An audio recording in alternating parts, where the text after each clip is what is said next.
Mes chers camarades, bien le bonjour, c'est avec un grand plaisir ce soir qu'on fait cette émission de stream, puisque ce soir on change un petit peu, on va pas faire de gaming ou juste papoter autour de la chaîne. Ce soir on fait la première interview sur Twitch et on a la chance de recevoir un monsieur qui a fait pas mal de choses, puisque c'est François-Xavier Fauvel, qui est spécialiste de l'histoire de l'Afrique médiévale, professeur au Collège de France. Bonjour François-Xavier, Bonjour Benjamin. comment tu vas? Très très bien, je te remercie. Merci beaucoup d'avoir accepté cette invitation.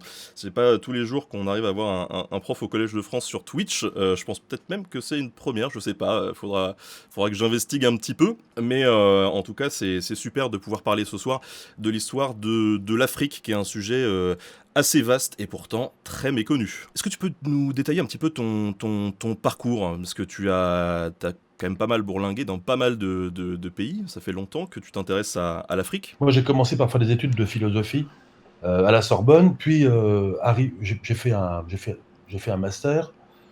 J'ai commencé une thèse de philosophie que j'ai arrêtée, et puis quelques années plus tard, j'ai repris des études d'histoire à zéro. J'ai refait un master et j'ai fait une thèse d'histoire, d'histoire de l'Afrique. Et il n'y a pas beaucoup d'endroits en France où on peut faire une thèse d'histoire de l'Afrique. Il y a Paris et il y a Aix-Marseille. Je l'ai faite à Paris, à la Sorbonne, avec un professeur qui est mort aujourd'hui, qui s'appelait Jean Bouleg. Mais il y a à Paris 1 ou à Paris 7 ou à Paris 8, il y a des endroits où on peut faire des thèses d'histoire de l'Afrique. Ensuite, c'est pas fini, c'est-à-dire que ça n'est que quand tu as une thèse, c'est que le début du métier de chercheur ou d'enseignant en histoire. Et, euh, et là, j'ai galéré quelques années avant d'être recruté dans un grand organisme de recherche français qui s'appelle le CNRS. J'ai été recruté. Et puis ensuite, c'est là que a commencé une autre itinérance, puisque je suis parti en poste à Johannesburg, en Afrique du Sud, pendant quelques années. Et puis ensuite à Addis Abeba, en Éthiopie, là aussi pendant 3 ans.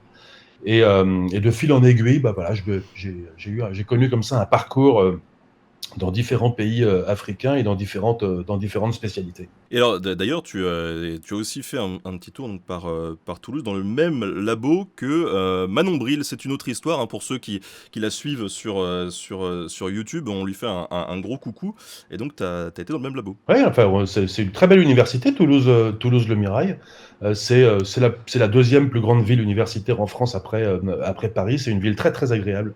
C'est une ville très jeune, très sympa et très dynamique. Et la fac est vraiment super. J'en suis très très fier du reste d'être passé par là, d'avoir été de longues années à Toulouse et d'y être encore, puisque même en étant professeur au Collège de France depuis 1 an, le Collège de France, donc Paris, est le lieu où j'enseigne, où je fais mon cours et mon séminaire chaque année, où j'invite des gens chaque année. Mais je garde Toulouse comme mon laboratoire, c'est-à-dire l'endroit où je continue à faire ma recherche et en tout cas à inscrire mes doctorants, donc les gens qui font des thèses avec moi, qui viennent de France ou qui viennent de différents pays d'Afrique, s'inscrivent avec moi à Toulouse pour bénéficier d'un super encadrement que tu mentionnais, voilà, d'un super encadrement en termes de formation à la recherche. Pourquoi l'histoire de l'Afrique? Pourquoi est-ce que ça particulièrement ça t'a intéressé? Là, c'est une question plus compliquée. Je ne saurais pas dire, si tu veux, qu'est-ce qui fait que de fil en aiguille, c'est pas une vocation d'enfance. C'est-à-dire que je me suis pas dit, à l'âge où d'autres petits garçons veulent être pompiers ou astronautes, tiens, moi, je vais être historien de l'Afrique. Parce que d'abord, comme on en parlera sans doute un petit peu plus tard dans l'émission, c'est l'histoire de l'Afrique est un truc qui a été longtemps, une discipline qui a été longtemps absente du paysage.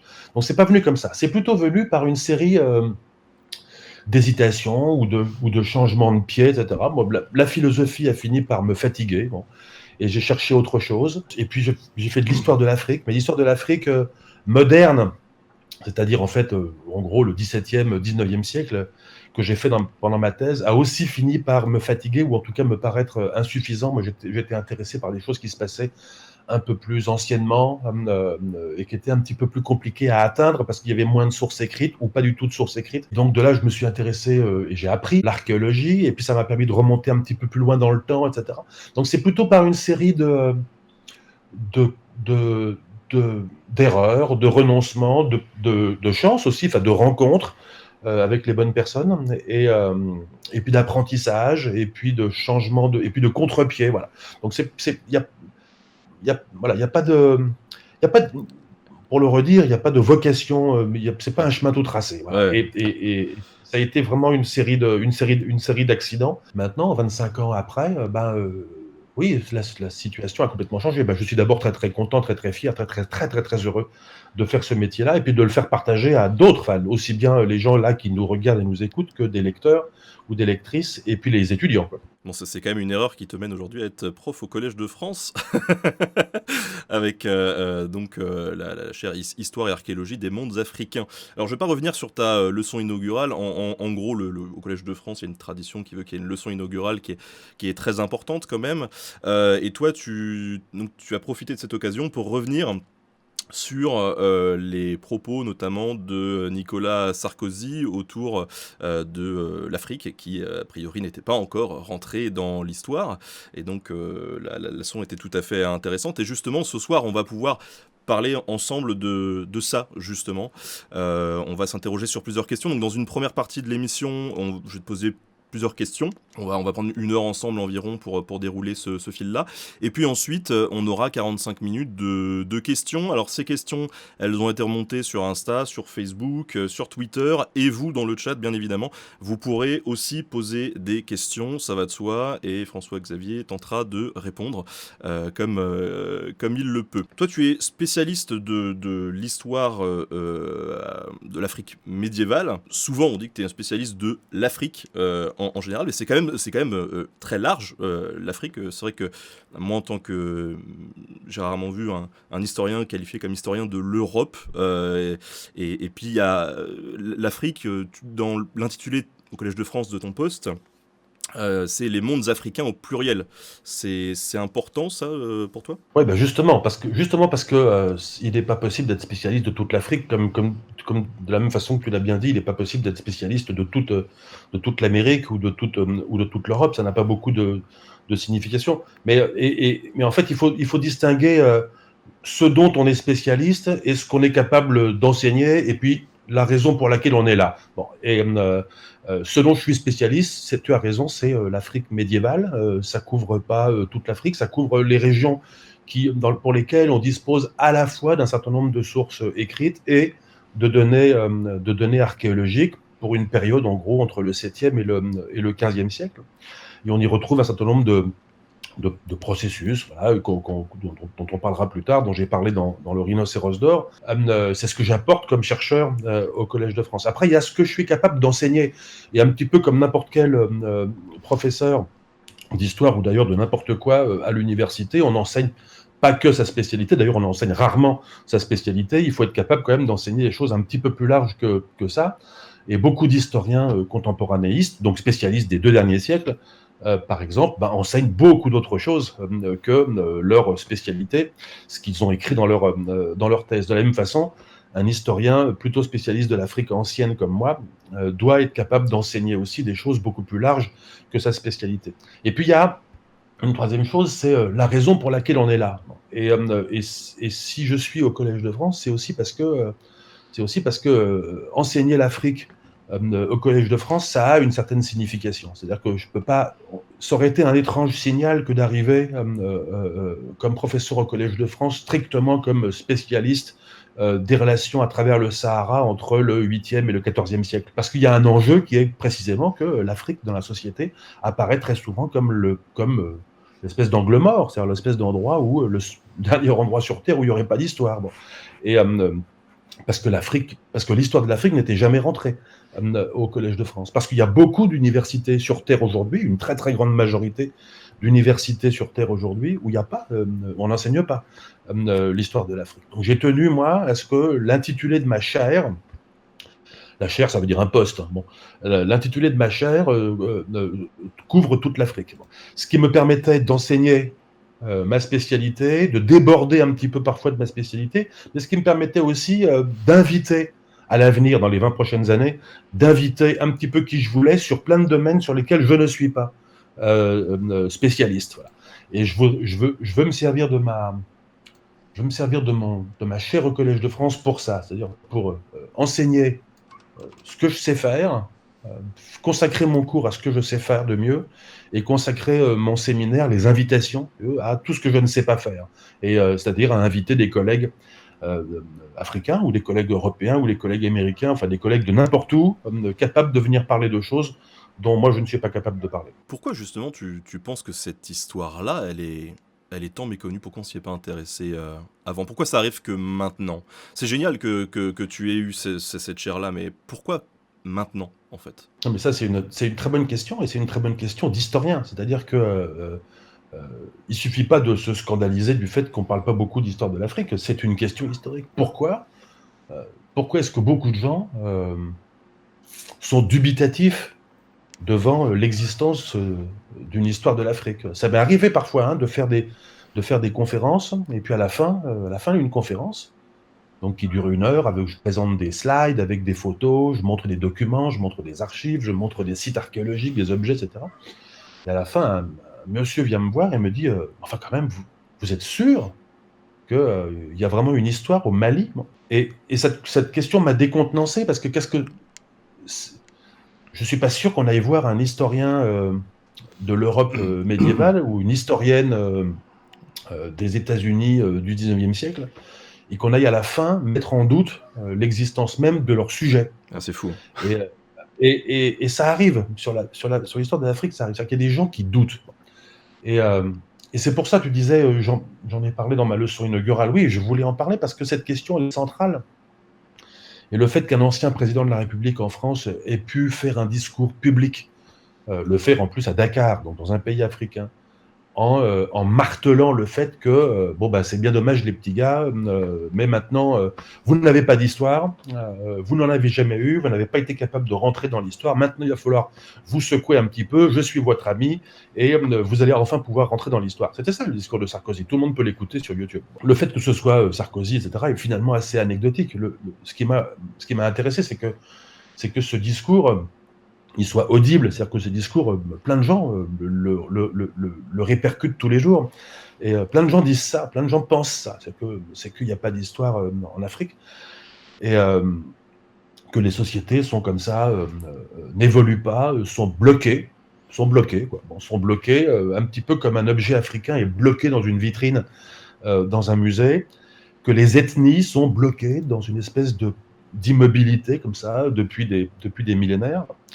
Et ce discours-là, cette conception-là, elle est très, très, très présente. Et la question, c'est pourquoi? Et pourquoi est-ce que on perçoit l'Afrique comme ça, alors que ça ne viendrait pas à l'esprit de percevoir l'histoire de France ou l'histoire de l'Italie ou l'histoire de l'Amérique du Sud ou l'histoire de l'Océanie de cette façon-là?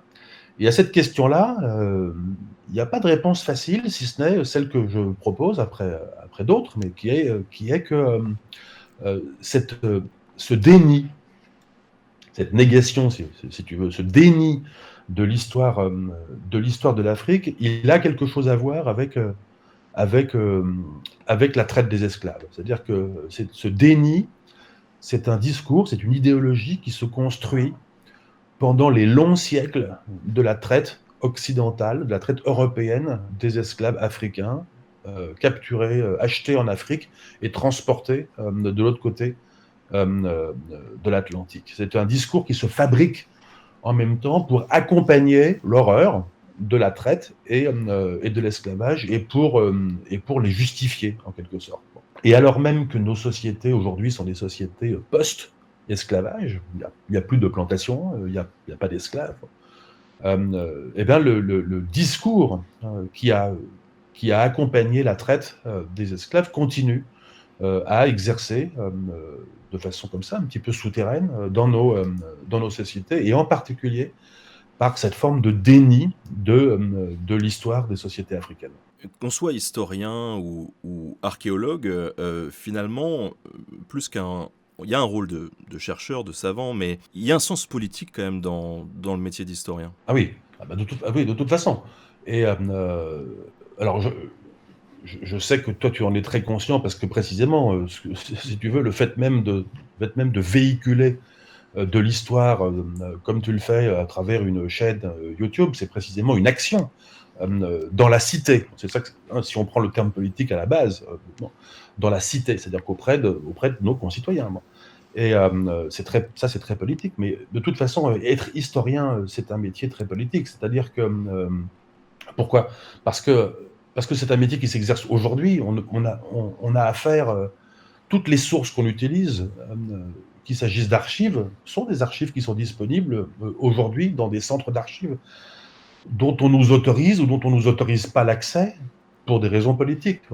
Les fouilles archéologiques, chacun sait comment se fabriquent des fouilles archéologiques. On commence par fouiller depuis un niveau de sol, qui est un niveau de sol actuel, et puis on creuse vers des choses plus profondes qui sont accumulées qui se sont accumulées au cours des siècles ou au cours des millénaires. Donc, le métier d'historien est toujours un métier qui part du présent et qui essaye, avec des méthodes, de remonter, non pas de remonter dans le temps, parce que ça, personne ne peut le faire, mais de remonter dans des strates qui se sont accumulées au cours du temps. Donc, partir du présent, par définition, c'est très, très politique. C'est-à-dire on doit toujours se colter des contraintes qui sont des contraintes tout à fait contemporaines. Donc, et on doit toujours se poser ces questions-là. Voilà, c'est-à-dire que fouiller un site, c'est toujours se poser cette question-là. À qui appartient ce site archéologique ? Et à qui appartient la mémoire des vestiges que je suis en train d'essayer d'exhumer ? À qui appartiennent évidemment les vestiges qui vont sortir du sous-sol ? Qui a le droit de les exposer ? Qui a le droit de les interpréter ? Qui a le droit de les posséder ? Faut-il les restituer quand, plusieurs siècles après, on s'aperçoit que en fait, ces vestiges ont été pillés ? Tu vois bien qu'à travers toutes ces questions-là, on touche à des questions très, très, très, très politiques. Oui, c'est clair. Et je pense pas que le grand public, justement, ait cette réflexion au départ. Tu penses qu'il en est conscient de tout ça ? Non, parce que quand on pense au métier d'historien, on pense, et d'ailleurs la plupart des historiens pensent comme ça aussi, pensent qu'on a affaire à ce qu'on appelle des sources, c'est-à-dire en fait des documents, des documents qui sont des documents écrits ou qui sont des documents matériels, comme par exemple, je sais pas, des pots en céramique qu'on va trouver à 2 mètres de profondeur dans un site archéologique au Mali, par exemple. Bon. Ou qui sont des monnaies, ou qui sont des ossements d'animaux qui ont été mangés il y a 5000 ans, ou qui sont des peintures qui sont peintes, par exemple, sur un rocher dans le Sahara. Bon. Donc tout ça, c'est des documents. Bon. Et la plupart des gens pensent que ces documents appartiennent au passé. Et qu'en quelque sorte, il suffit de les lire pour retrouver quelque chose du passé. Mais ces documents, ils ont appartenu à l'époque à laquelle ils ont été faits. Ils ont appartenu au passé, mais ils appartiennent au présent. C'est-à-dire qu'ils ont traversé toute une série de... Ils ont traversé le temps, ils ont été accompagnés à travers le temps. La plupart de ce qui a été produit dans les époques passées ne s'est pas conservé jusqu'à aujourd'hui. Et c'est aussi le cas pour les archives. Bon. Et ils nous parviennent aujourd'hui, ils appartiennent au présent. Tous ces documents appartiennent au présent. Et comme je le disais tout à l'heure, nous lisons, nous éditons, nous traduisons, nous interprétons, nous recollons les morceaux de ces vestiges, qui sont des vestiges parfaitement présents, et on essaye avec ça, on les date, et on essaye avec ça de reconstruire des choses du passé. Donc le passé, c'est pas comme si on nageait dedans et qu'il suffisait en quelque sorte de boire la tasse de temps en temps pour pouvoir tenir un discours. Non, le passé, c'est quelque chose qu'on reconstruit avec des bouts. Et alors justement, de reconstruire ce bout-là, l'histoire de l'Afrique, elle est tellement méconnue, je pense, du grand public, en tout cas même européen, que on pourrait être tenté de croire qu'il y a une chronologie, enfin une datation des périodes, en tout cas des bornes chrono-culturelles, on va appeler ça comme ça, qui sont les mêmes qu'en Europe. Est-ce que c'est le cas ? Est-ce qu'on peut définir une antiquité de l'Afrique, un Moyen-Âge de l'Afrique, une époque moderne de l'Afrique, etc. Alors c'est une question intéressante, cette question de la périodisation. C'est-à-dire comment on définit les grandes périodes. Bon. Donc par exemple en Europe, on a tous appris à l'école qu'il y avait une préhistoire et puis une histoire. L'histoire, elle commence quand il y a les premières sources écrites. La préhistoire elle-même découpée en paléolithique, mésolithique, néolithique, selon la façon dont les gens produisent leur nourriture, ou pas. Bon. Et puis la période historique, on la divise en un certain nombre de périodes, par exemple l'Antiquité, effectivement, le Moyen-Âge, l'époque moderne, en gros, voilà, 16e, 18e siècle, et puis l'époque contemporaine, 19e, 20e, 21e siècle. Ça fonctionne relativement bien pour la France, ça fonctionne relativement bien pour l'Occident. Mais bon, en même temps, on se balade ailleurs et on s'aperçoit que aux États-Unis, c'est pas tout à fait comme ça qu'on divise les choses. Par exemple, moderne, bon, bah, ça va du 16e jusqu'à aujourd'hui. Et, et, euh, et puis, évidemment, quand on s'intéresse à d'autres régions du monde, on ne voit pas très bien pourquoi, en Australie, le Moyen-Âge s'appliquerait. Bon, donc, donc, remettre en question la validité de la périodisation, c'est tout à fait légitime, on a raison. Et en même temps, bon, une périodisation, il faut quand même voir à quoi ça sert. Ça sert juste parce que c'est pratique. C'est juste commode de pouvoir, en gros, savoir que lorsqu'on parle du Moyen-Âge, on parle de trucs, d'événements qui se sont passés entre, en gros, tel siècle et tel siècle. Et que bon, même si ça colle pas hyper bien avec le monde islamique, parce que c'est pas tout à fait raccord à un siècle près, bon, bah, on sait en gros de quoi on parle. Et moi, ça me paraît très commode de parler du Moyen-Âge en Afrique, parce que je crois que il y en a un.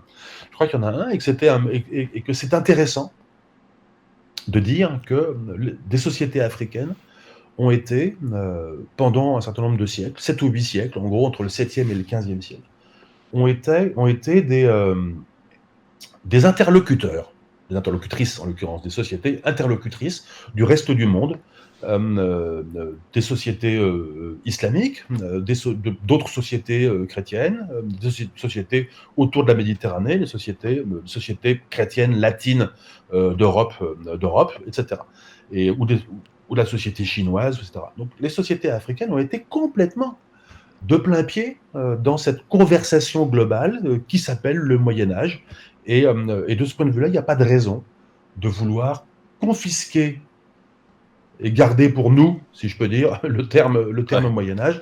C'est un terme qu'on a raison de vouloir mondialiser, parce que ça fonctionne très très bien et qu'on voit toute une série de processus qui se produisent à peu près de la même façon et à peu près dans la même chronologie dans différentes régions du monde. Alors évidemment, il y a des différences. Mais ça, il y en a partout. Enfin, genre, il y en a même entre deux villages au sein de la féodalité. Bon. Mais il y a des différences, mais il y a quand même des processus, des synchronismes qui fonctionnent relativement bien pour la période médiévale. Alors, une fois qu'on a dit ça, que ça marche bien pour le Moyen-Âge, c'est pas pour ça que ça marche bien pour toutes les autres périodes.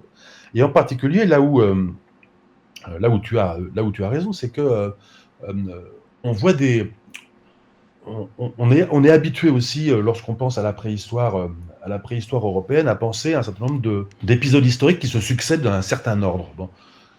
Le paléolithique, c'est quand les hommes et les femmes avant 15 000 ans chassaient. Bon. Chassaient, cueillaient, ramassaient, collectaient. En gros, ils ne produisaient pas leur nourriture, ils la prenaient dans l'environnement. Et puis après, il y a quelques millénaires, on appelle mésolithique, où ils commencent à accumuler et à stocker des choses. Et puis vient le néolithique, où ils commencent à produire de deux façons, en cultivant des plantes qu'ils domestiquent, et puis en élevant des animaux qu'on appelle aussi domestiques, parce que les sociétés les transforment ces animaux. Et là, évidemment, c'est tout à fait autre chose. Et puis ensuite arrivent les âges des métaux. Et puis les métaux, en Eurasie, donc l'ensemble qui est formé par l'Europe et l'Asie, ils arrivent toujours dans le même ordre. Le bronze d'abord, et puis le fer ensuite. Etc. Bref, toutes ces périodes se succèdent dans un ordre qui nous apparaît absolument immuable et naturel. Il est naturel, à un moment donné, de produire sa nourriture. C'est comme si c'était en quelque sorte un progrès par rapport à un moment donné, à un moment antérieur où on collecte sa nourriture dans la forêt. Bon. Et puis, ça nous paraît naturel aussi de faire telle révolution technologique à tel moment, après tel autre, et puis avant tel autre. Et puis, en fait, quand on travaille en Afrique, on s'aperçoit que c'est pas du tout comme ça que ça marche. Et que les sociétés africaines ont connu tous ces épisodes de mutation idéologique, économique, dans la façon de produire sa nourriture, dans la façon de produire de la céramique, dans la façon de produire des métaux, dans la façon de transformer l'environnement, etc. Toutes les sociétés ont connu ces, ces différentes transitions. Et en même temps, elles ne les ont pas forcément toutes conservées. Et, euh, et, et cette évolution ne s'est pas avérée inéluctable. C'est-à-dire qu'il a toujours existé au cours des millénaires passés des chasseurs-cueilleurs en Afrique. Et il y en a encore aujourd'hui. Il y en a encore aujourd'hui dans le Kalahari, donc l'espèce de steppe qui occupe le centre de l'Afrique australe, dans ce qui est aujourd'hui le Botswana, la Namibie euh, et le Zimbabwe. Hein. Il y a des chasseurs-cueilleurs dans la grande forêt d'Afrique équatoriale, au Congo, en Centrafrique, au Gabon, au Cameroun, etc. Les gens qu'on appelle les pygmées. Bon. Il y a des chasseurs-cueilleurs. Et ces chasseurs-cueilleurs, on, on peut être tenté de les voir comme des populations préhistoriques, mais ce ne sont pas des populations préhistoriques. Ce sont nos contemporaines. Ils vivent avec nous dans le monde d'aujourd'hui. Ce sont des contemporains. Hein. Et, qui ont choisi, qui ont opté pour un certain mode de production de leur nourriture, un certain mode de vie, un certain mode d'interaction avec leurs voisins, etc. Bref, concevoir qu'il a toujours existé des chasseurs-cueilleurs nous oblige à abandonner ce modèle qu'on avait en tête, qui est que les chasseurs-cueilleurs, c'était avant, c'était il y a très très très longtemps, et que cette étape, on l'a passée, et qu'à un moment donné, on est rentré dans autre chose d'un peu plus moderne, d'un peu plus progressiste. Et puis qu'ensuite, on est passé à autre chose. Bon.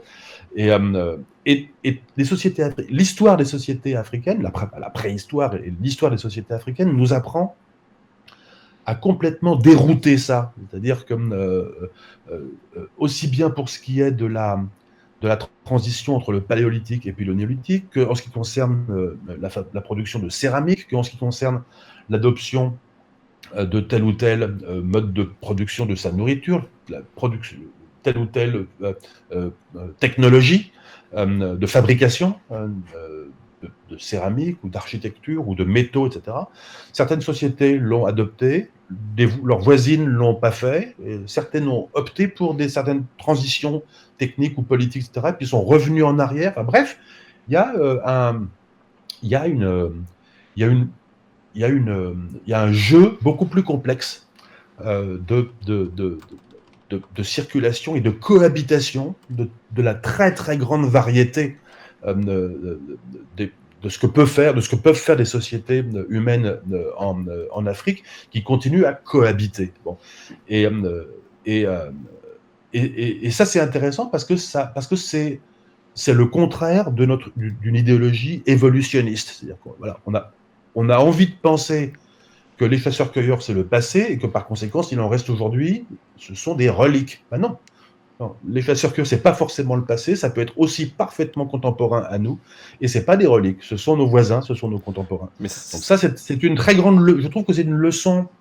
C'est pour ça que l'histoire de l'Afrique, c'est si intéressant, c'est pour ça que c'est compliqué, mais c'est pour ça aussi que c'est si intéressant, et c'est pour ça que ça a aussi beaucoup de choses à apprendre aux gens qui s'intéressent aux autres régions du monde. C'est-à-dire que l'histoire de l'Europe, c'est pas le modèle en face duquel il faut comparer tout ce qui se passe ailleurs. C'est que la diversité, les formes de cohabitation sociale, la multiplicité des trajectoires historiques des sociétés africaines est plutôt ce que nous devrions avoir sous les yeux pour réfléchir à ce qui fait la singularité d'autres régions du monde. Là, ce qui est vraiment intéressant, c'est que ça nous permet de prendre du recul sur notre propre histoire et notre manière d'envisager les choses. D'ailleurs, alors c'est bête parce que celui-là, je l'ai oublié en haut, mais t'as sorti alors beaucoup de bouquins, 16 ou 17, je sais plus exactement. Il y en a deux sur lesquels j'aimerais qu'on revienne un petit peu ensemble, mais donc il y a le Rhinocéros d'or, forcément, on va revenir dessus, mais il y a aussi l'Afrique ancienne, qui est un ouvrage que tu as dirigé, et il y avait j'ai assisté à une conférence justement à Toulouse de deux collaborateurs à toi qui ont travaillé travaillé sur l'Afrique ancienne et qui justement soulevait un point assez intéressant sur la métallurgie en Afrique et notamment la production de cuivre et de fer. Et ce qui était assez intéressant sur cette conférence, c'est qu'il disait que en Europe, en tout cas, on avait une vision de l'évolution du travail des métaux qui était une certaine vision. C'est-à-dire qu'on maîtrisait d'abord le cuivre, puis le fer. Enfin, il y avait tout un tas d'étapes. Et ils se sont aperçus en travaillant sur différents bassins africains que c'était pas forcément le cas. Est-ce que tu peux nous en dire un petit peu plus Ben, c'est tout à fait vrai. Alors là, tu parles de ma collègue Caroline Robion-Brunner, là, qui est d'ailleurs à Toulouse, enfin qui ces temps-ci est en Éthiopie pour quelques années, mais qui vient du même laboratoire à Toulouse, spécialiste de la métallurgie africaine et qui en effet montre que que là aussi l'évolutionnisme qu'on a en tête, voilà, la succession des métaux, le passage inéluctable du bronze au cuivre au fer, etc. Et puis le choix de certaines technologies au détriment d'autres technologies, ça ne fonctionne pas en Afrique. Et par conséquent, il faut abandonner le schéma préconstruit qu'on a et plutôt regarder ce que font les sociétés africaines avec les métaux. Et s'apercevoir que, par exemple, dans certaines régions, dans certains villages, il existe plusieurs procédés techniques qui cohabitent. Bon. Et donc, il n'y en a pas un qui a battu l'autre, il n'y en a pas un qui est plus efficace que l'autre. Ça, c'est une vision très positiviste voilà, et très rétroactive de l'histoire. Parfois, les gens conservent des technologies qui paraissent intuitivement moins commodes ou moins ergonomiques que d'autres, mais pour d'autres raisons qui peuvent être rituelles, symboliques, politiques, identitaires, etc. Et elle montre qu'il existe en Afrique toute une série, en particulier pour le fer, une très, très, très grande diversité de procédés de production du fer. La métallurgie du fer en Afrique est très, très, très intéressante. La métallurgie traditionnelle du fer est très, très intéressante. Et c'est l'un de ces exemples-là. Voilà. C'est l'un des cas où on peut véritablement à la fois remettre en question le modèle évolutionniste des sociétés européennes, le caractère central, eurocentriste, si tu veux, de notre perception de l'histoire, et en même temps tout simplement observer observer combien c'est intéressant d'avoir des traditions techniques aussi différentes et, pourquoi pourquoi elles ont été inventées, pourquoi elles se sont développées, pourquoi elles se sont maintenues à travers le temps. Oui, donc on a bien compris que cette histoire de l'Afrique, elle est très multiple, qu'elle est hyper intéressante, qu'elle nous aide à remettre un petit peu en question notre propre perception des choses. Quelle est la différence entre les deux ouvrages, Rhinocéros d'or et l'Afrique ancienne? Alors, le Rhinocéros d'or, qui est là... Et que j'ai aussi d'ailleurs. Voilà, achetez-le, il est vachement bien. C'est un livre que j'ai écrit tout seul. Bon, c'est un livre qui est une espèce de synthèse, on pourrait dire, sur l'Afrique au Moyen-Âge. Bon. Et c'est là que j'ai proposé en quelque sorte cette idée d'une Afrique connectée au reste du monde, à travers un certain nombre de petits chapitres qui visitent différents endroits d'Afrique, du Mali ou du Sénégal jusqu'à l'Éthiopie, et puis jusqu'au Zimbabwe ou à Madagascar. Et j'ai choisi comme forme de récit, pas du tout un récit classique en histoire consistant, tu vois, à faire quelques grands chapitres bien documentés sur, tu vois, les pouvoirs, la religion, je sais pas, la paysannerie, etc. Mais tout simplement parce qu'on ne peut pas le faire. Enfin, je veux dire, on n'a pas la documentation pour le faire.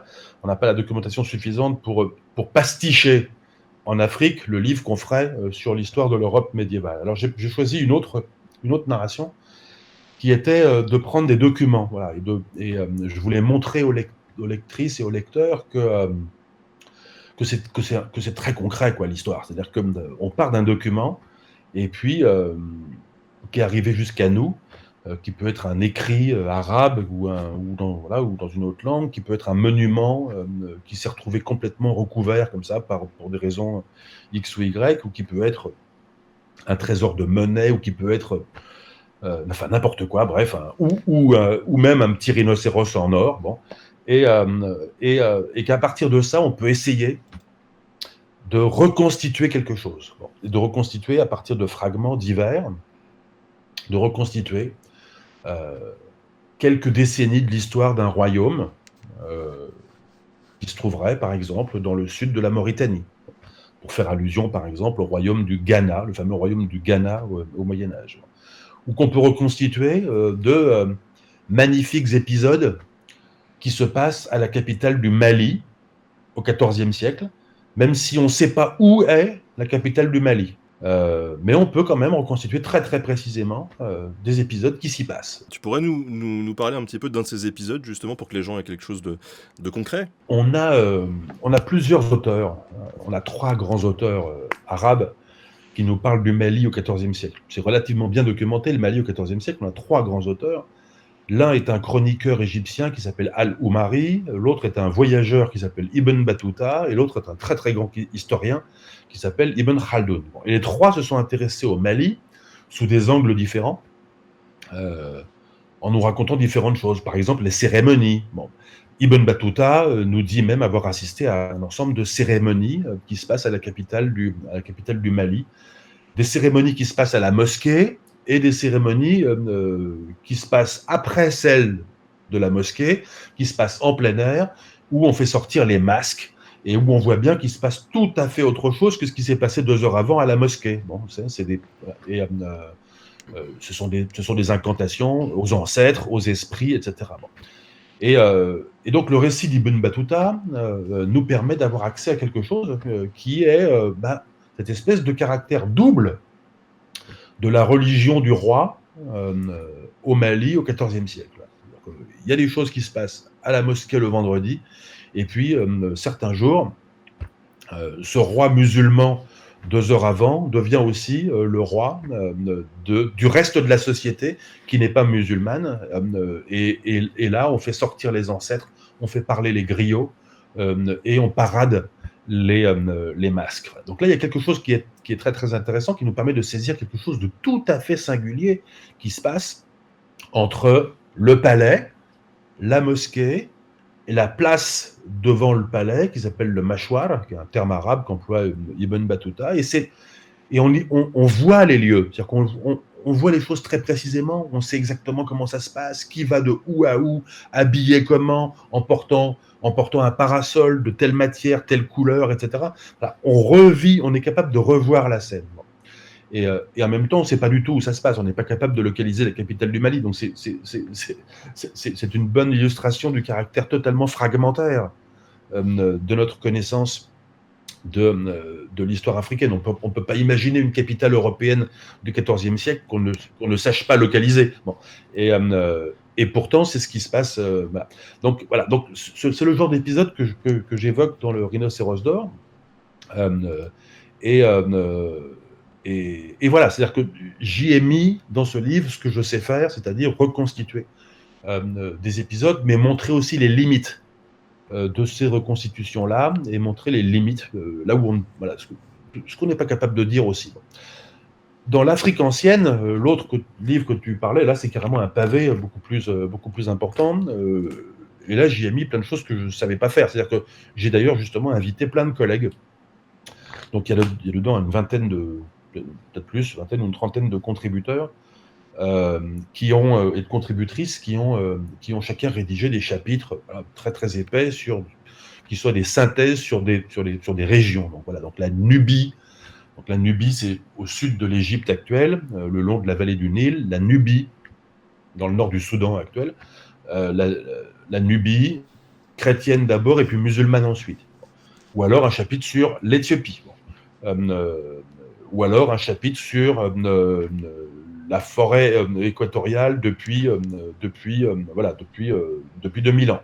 Voilà, donc ce sont des gros chapitres qui couvrent beaucoup plus large en termes de chronologie et en termes de géographie et aussi en termes de méthodologie, puisque j'ai fait appel aussi à un linguiste, à des spécialistes de différents domaines qui ne sont pas mes spécialités, voilà, pour arriver à donner une idée de la façon dont dans l'histoire de l'Afrique, ou Histoire des Afriques, voilà, fait appel à des sources très très très diverses et des compétences très très diverses. Et justement, est-ce que toi tu pourrais nous parler un peu plus précisément, par exemple, de l'Éthiopie médiévale, puisque c'est un sujet que tu connais bien? Oui, alors l'Éthiopie, c'est effectivement l'un des sujets que je connais assez bien. Je suis pas le seul. Là. Il y a beaucoup d'autres collègues en France, en Italie, en Allemagne, en Éthiopie, aux États-Unis, voilà, qui sont spécialistes de l'Éthiopie. C'est là d'ailleurs, c'est l'un des rares domaines d'histoire en Afrique pour lequel il y a autant de spécialistes. Et alors l'Éthiopie médiévale, on ne connaît pas forcément, mais quand on connaît, on pense souvent royaume chrétien. Parce qu'il y a un royaume chrétien en Éthiopie depuis que l'Éthiopie a été convertie aux alentours du IVe siècle de notre ère. Et la chrétienté n'a jamais disparu d'Éthiopie. Alors que d'autres régions d'Afrique qui étaient chrétiennes dans l'Antiquité, par exemple justement la Nubie, donc non, la chrétienté, les chrétiens y ont disparu aux alentours du XIVe, XVe siècle. Les chrétiens qui étaient en Afrique du Nord, euh, les chrétientés là y ont disparu aux alentours du XIe, XIIe, XIIIe siècle. Elle a survécu en Égypte, hein, c'est la population qu'on appelle les Coptes dans l'Égypte d'aujourd'hui, et en Éthiopie. Et donc on pense royaume chrétien. Et on a raison, parce que c'était un royaume extrêmement puissant, et qui en outre est relativement bien documenté, parce qu'il a laissé des traces écrites. Bon. Euh, les moines, les moines les moines chrétiens ont produit des manuscrits religieux dans l'essentiel des cas, donc des Nouveaux Testaments, des vies de saints, etc. Bon. Je te coupe 2 secondes, mais est-ce que c'est pour ça justement? Il y a quelqu'un dans le chat qui demande, est-ce que c'est parce qu'il y a plus d'écrits qu'il y a plus de spécialistes? C'est intéressant ça comme question. Oui, tout à fait. C'est bien sûr. C'est parce qu'effectivement, oui, c'est tout à fait exact. C'est-à-dire que, disons, l'écrit donne à l'Éthiopie une espèce de marque comme ça de, de, de légitimité historique. Bon, voilà, c'est effectivement, c'est ce qui fait que depuis plusieurs siècles, l'Éthiopie a beaucoup intéressé les savants occidentaux. Il y a toujours eu en Éthiopie une tradition érudite, hein, mais en outre, depuis le XVIe siècle, l'Éthiopie intéresse aussi les savants occidentaux qui ont appris les langues éthiopiennes, etc. Bon, et qui se sont intéressés à l'histoire éthiopienne. Donc ça date pas d'hier qu'il y a des historiens de l'Éthiopie. C'est une tradition qui remonte à plusieurs siècles. Parce que oui, il y a une longue tradition écrite, manuscrite, dans une langue qui s'appelle le Ge'ez, qui est la langue classique de l'Éthiopie, et qui a produit toute une série de manuscrits. Donc je disais des textes religieux, mais aussi des textes parfois historiques, comme par exemple des chroniques de règne de rois, ou alors des récits, ou alors d'autres récits historiques. Bref, on s'appuie sur ces textes-là, et puis on s'appuie sur d'autres choses, comme par exemple l'archéologie, etc. Le paradoxe, il est que l'archéologie de l'Éthiopie chrétienne, elle est assez, je dirais pas pauvre, mais disons, elle est pas très bien documentée. C'est-à-dire qu'il y a 2 sites qu'on connaît bien, qui sont Axum, d'une part, dans le nord, le site antique, et puis il y a le fameux site de Lalibela. Tout le monde peut chercher ça sur Google pendant qu'on parle. Lalibela, comme ça se prononce, site absolument exceptionnel, où ma collègue Marie-Laure Dora dirige un grand programme de fouilles depuis 10 ans, et un site chrétien d'églises rupestres, donc des églises sculptées ou creusées dans la roche, qui donne à ce complexe d'une douzaine d'églises une allure absolument exceptionnelle, qui pose des défis particuliers aux archéologues, parce que comment fouiller quelque chose qui est sculpté, quelque chose dans lequel la matière ne s'est pas accumulée au cours du temps comme sur un site archéologique normal, mais où la matière a été enlevée par les occupations successives. Ça pose des défis particuliers. Ça pose aussi des défis particuliers de préservation. Comment est-ce qu'on conserve un site comme ça, dans lequel l'eau s'infiltre, etc. Donc ce sont des questions sur lesquelles les chercheurs et les chercheuses travaillent. Mais au-delà de ça, on a assez peu de choses. On connaît des monastères, certes, mais très peu d'habitats, très peu de cimetières, très peu. Bon. Et Et voilà, bon, ça, c'est ce qu'on peut dire, disons, sur le royaume chrétien. Et puis, depuis une vingtaine d'années, c'est là que moi j'ai apporté, avec quelques autres collègues, une contribution plus personnelle sur le sujet. C'est qu'on a commencé à regarder de plus près ce que les chrétiens d'Éthiopie au Moyen-Âge nous disaient d'autres Éthiopiens qui étaient leurs voisins, qui parlaient la même langue, etc., mais qui étaient musulmans. Et ça fait longtemps qu'on sait qu'il y avait des musulmans en Éthiopie, etc., mais enfin, on s'était jamais trop intéressé à eux non plus. Bon. Et il y a une vingtaine d'années, avec un autre collègue français, Bertrand Hirsch, et puis des collègues éthiopiens, et puis d'autres collègues, on a commencé à chercher d'un petit peu plus près les vestiges matériels. Bon, et on a fini par découvrir des sites. Bon. Et puis là aussi, parce que l'histoire, c'est une série comme ça d'accidents et d'erreurs qui finissent par être productives, etc. Bon, on a fini par, de fil en aiguille, de rater en réussite, par découvrir des sites majeurs. Voilà, une ville, deux villes, trois villes. Et à nous poser la question, mais qu'est-ce que c'est? Et puis de comprendre que c'était le cœur de royaumes musulmans. Bon. Et que ces royaumes musulmans, contre toute attente, n'étaient pas du tout loin, n'étaient pas des voisins éloignés des chrétiens, qui se jetaient l'un sur l'autre comme ça, bon, mais étaient leurs voisins immédiats. Bon, que le cœur de ce royaume du 14e, 15e siècle, dont on avait commencé à découvrir une ville, deux villes, trois villes, il était à 20 kilomètres à vol d'oiseau du cœur du royaume chrétien. Bon. Par conséquent, la vision que nous ont donnée les textes, qui était celle d'ennemis éternels, bon, est une vision biaisée par un certain nombre d'événements, qui étaient peut-être des événements guerriers, mais que lorsqu'on habite à 20 kilomètres d'écart, c'est qu'on fait aussi le reste du temps autre chose que se faire la guerre. Bon. On commerce, on échange. Bon. Et bref, ça a fini par produire oui, une nouvelle narration, voilà, de l'histoire éthiopienne, une narration plus étoffée, plus complexe, dans laquelle on s'aperçoit qu'il y a certes un royaume chrétien qui occupe en quelque sorte le centre du paysage, mais qui occupe surtout le centre documentaire, c'est-à-dire qu'il a le privilège d'énoncer lui-même l'histoire. C'est lui qui produit les sources écrites, et c'est de lui que nous possédons le plus de documentation. Et ce que n'ont pas fait, ou parce que ça ne s'est pas conservé peut-être, les royaumes chrétiens, les formations politiques musulmanes qui vivaient autour. Et puis voilà. Et puis cerise sur le gâteau, en 2009 et en 2010, à la faveur de deux campagnes de terrain, on a découvert une autre ville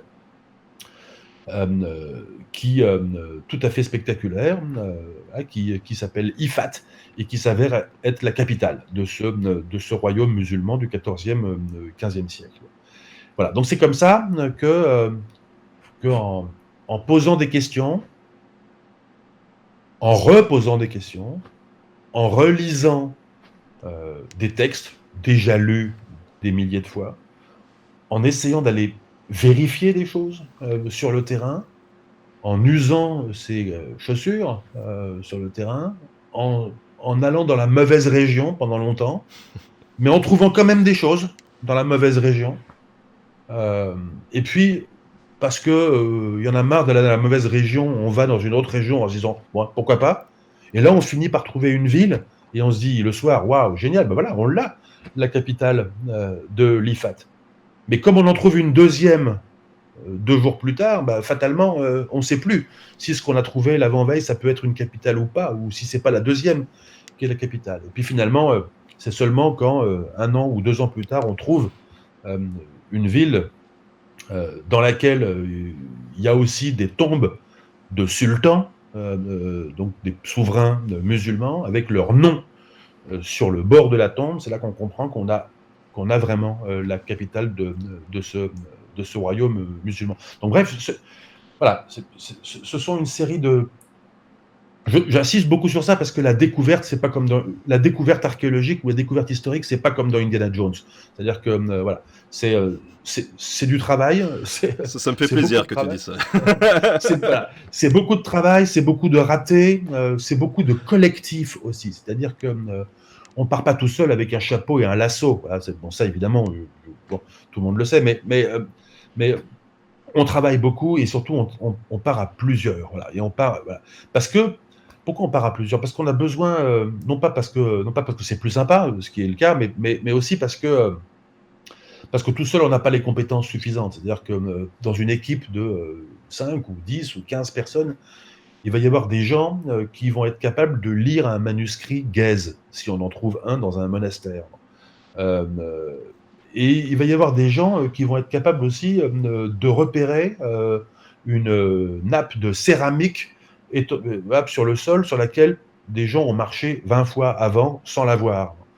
Ou repérer des murs très très très ruinés dans un chaos de rochers où même les habitants du coin nous disaient mais non, il n'y a pas de ruine, il n'y a rien, il y a juste du rocher. Bon, bah, on y va et on voit tout à fait autre chose. Il y a des gens qui vont voir aussi le paysage d'une façon différente. C'est un métier, ça s'appelle géomorphologue. Bon.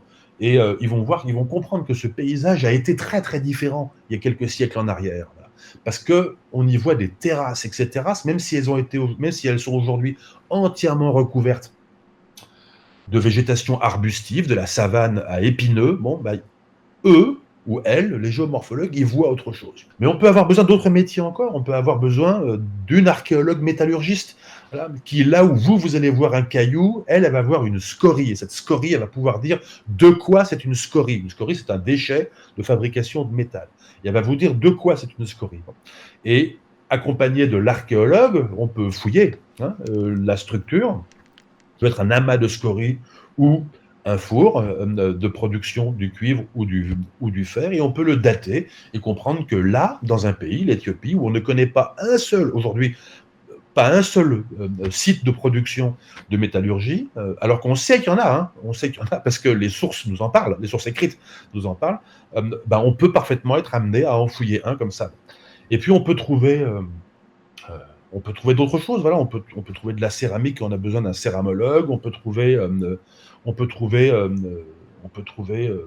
plein d'autres choses et avoir besoin d'autres spécialistes. Bon. Dans beaucoup de cas, on s'en tire en prenant une photo et en l'envoyant par email à la collègue ou au collègue n'importe où sur Terre où il se trouve pour nous aider à identifier ce que c'est. Mais le plus souvent, c'est sur le terrain que se construisent des problématiques comme ça et que par la discussion, par la confiance mutuelle, on s'élabore une réflexion qui permet, qui rend possible des découvertes. Voilà. Et là où tout seul, euh, avec sa propre compétence, on ne voit pas forcément, on ne voit pas le site même en marchant dessus, euh, où on n'est pas capable de l'anticiper, on n'est pas capable bon, on n'est pas capable de le trouver. À plusieurs, on devient beaucoup plus fort et c'est comme ça qu'on fait des découvertes. Ouais, mais c'est hyper intéressant. En tout cas, pour revenir sur un peu le paysage, la notion de paysage, pour ceux qui ont vu sur la chaîne l'épisode que j'avais fait sur Assassin's Creed Odyssey, j'avais été notamment visiter les ruines de Mycène. On parlait même du port de Mycène. Il faut savoir que quand t'es là-bas, eh bien, y a pas de port, hein, parce que la mer, elle est à plusieurs kilomètres. Donc, effectivement, durant ces centaines d'années, le paysage s'est modifié aussi. En tout cas, ce qui est intéressant, et ce qu'on saisit bien à travers ton discours, c'est que faut pas être tout seul pour avancer sur cette recherche. Et tu parles de tous ces travaux, de tous ces experts qui se déplacent sur les chantiers pour fouiller, pour trouver.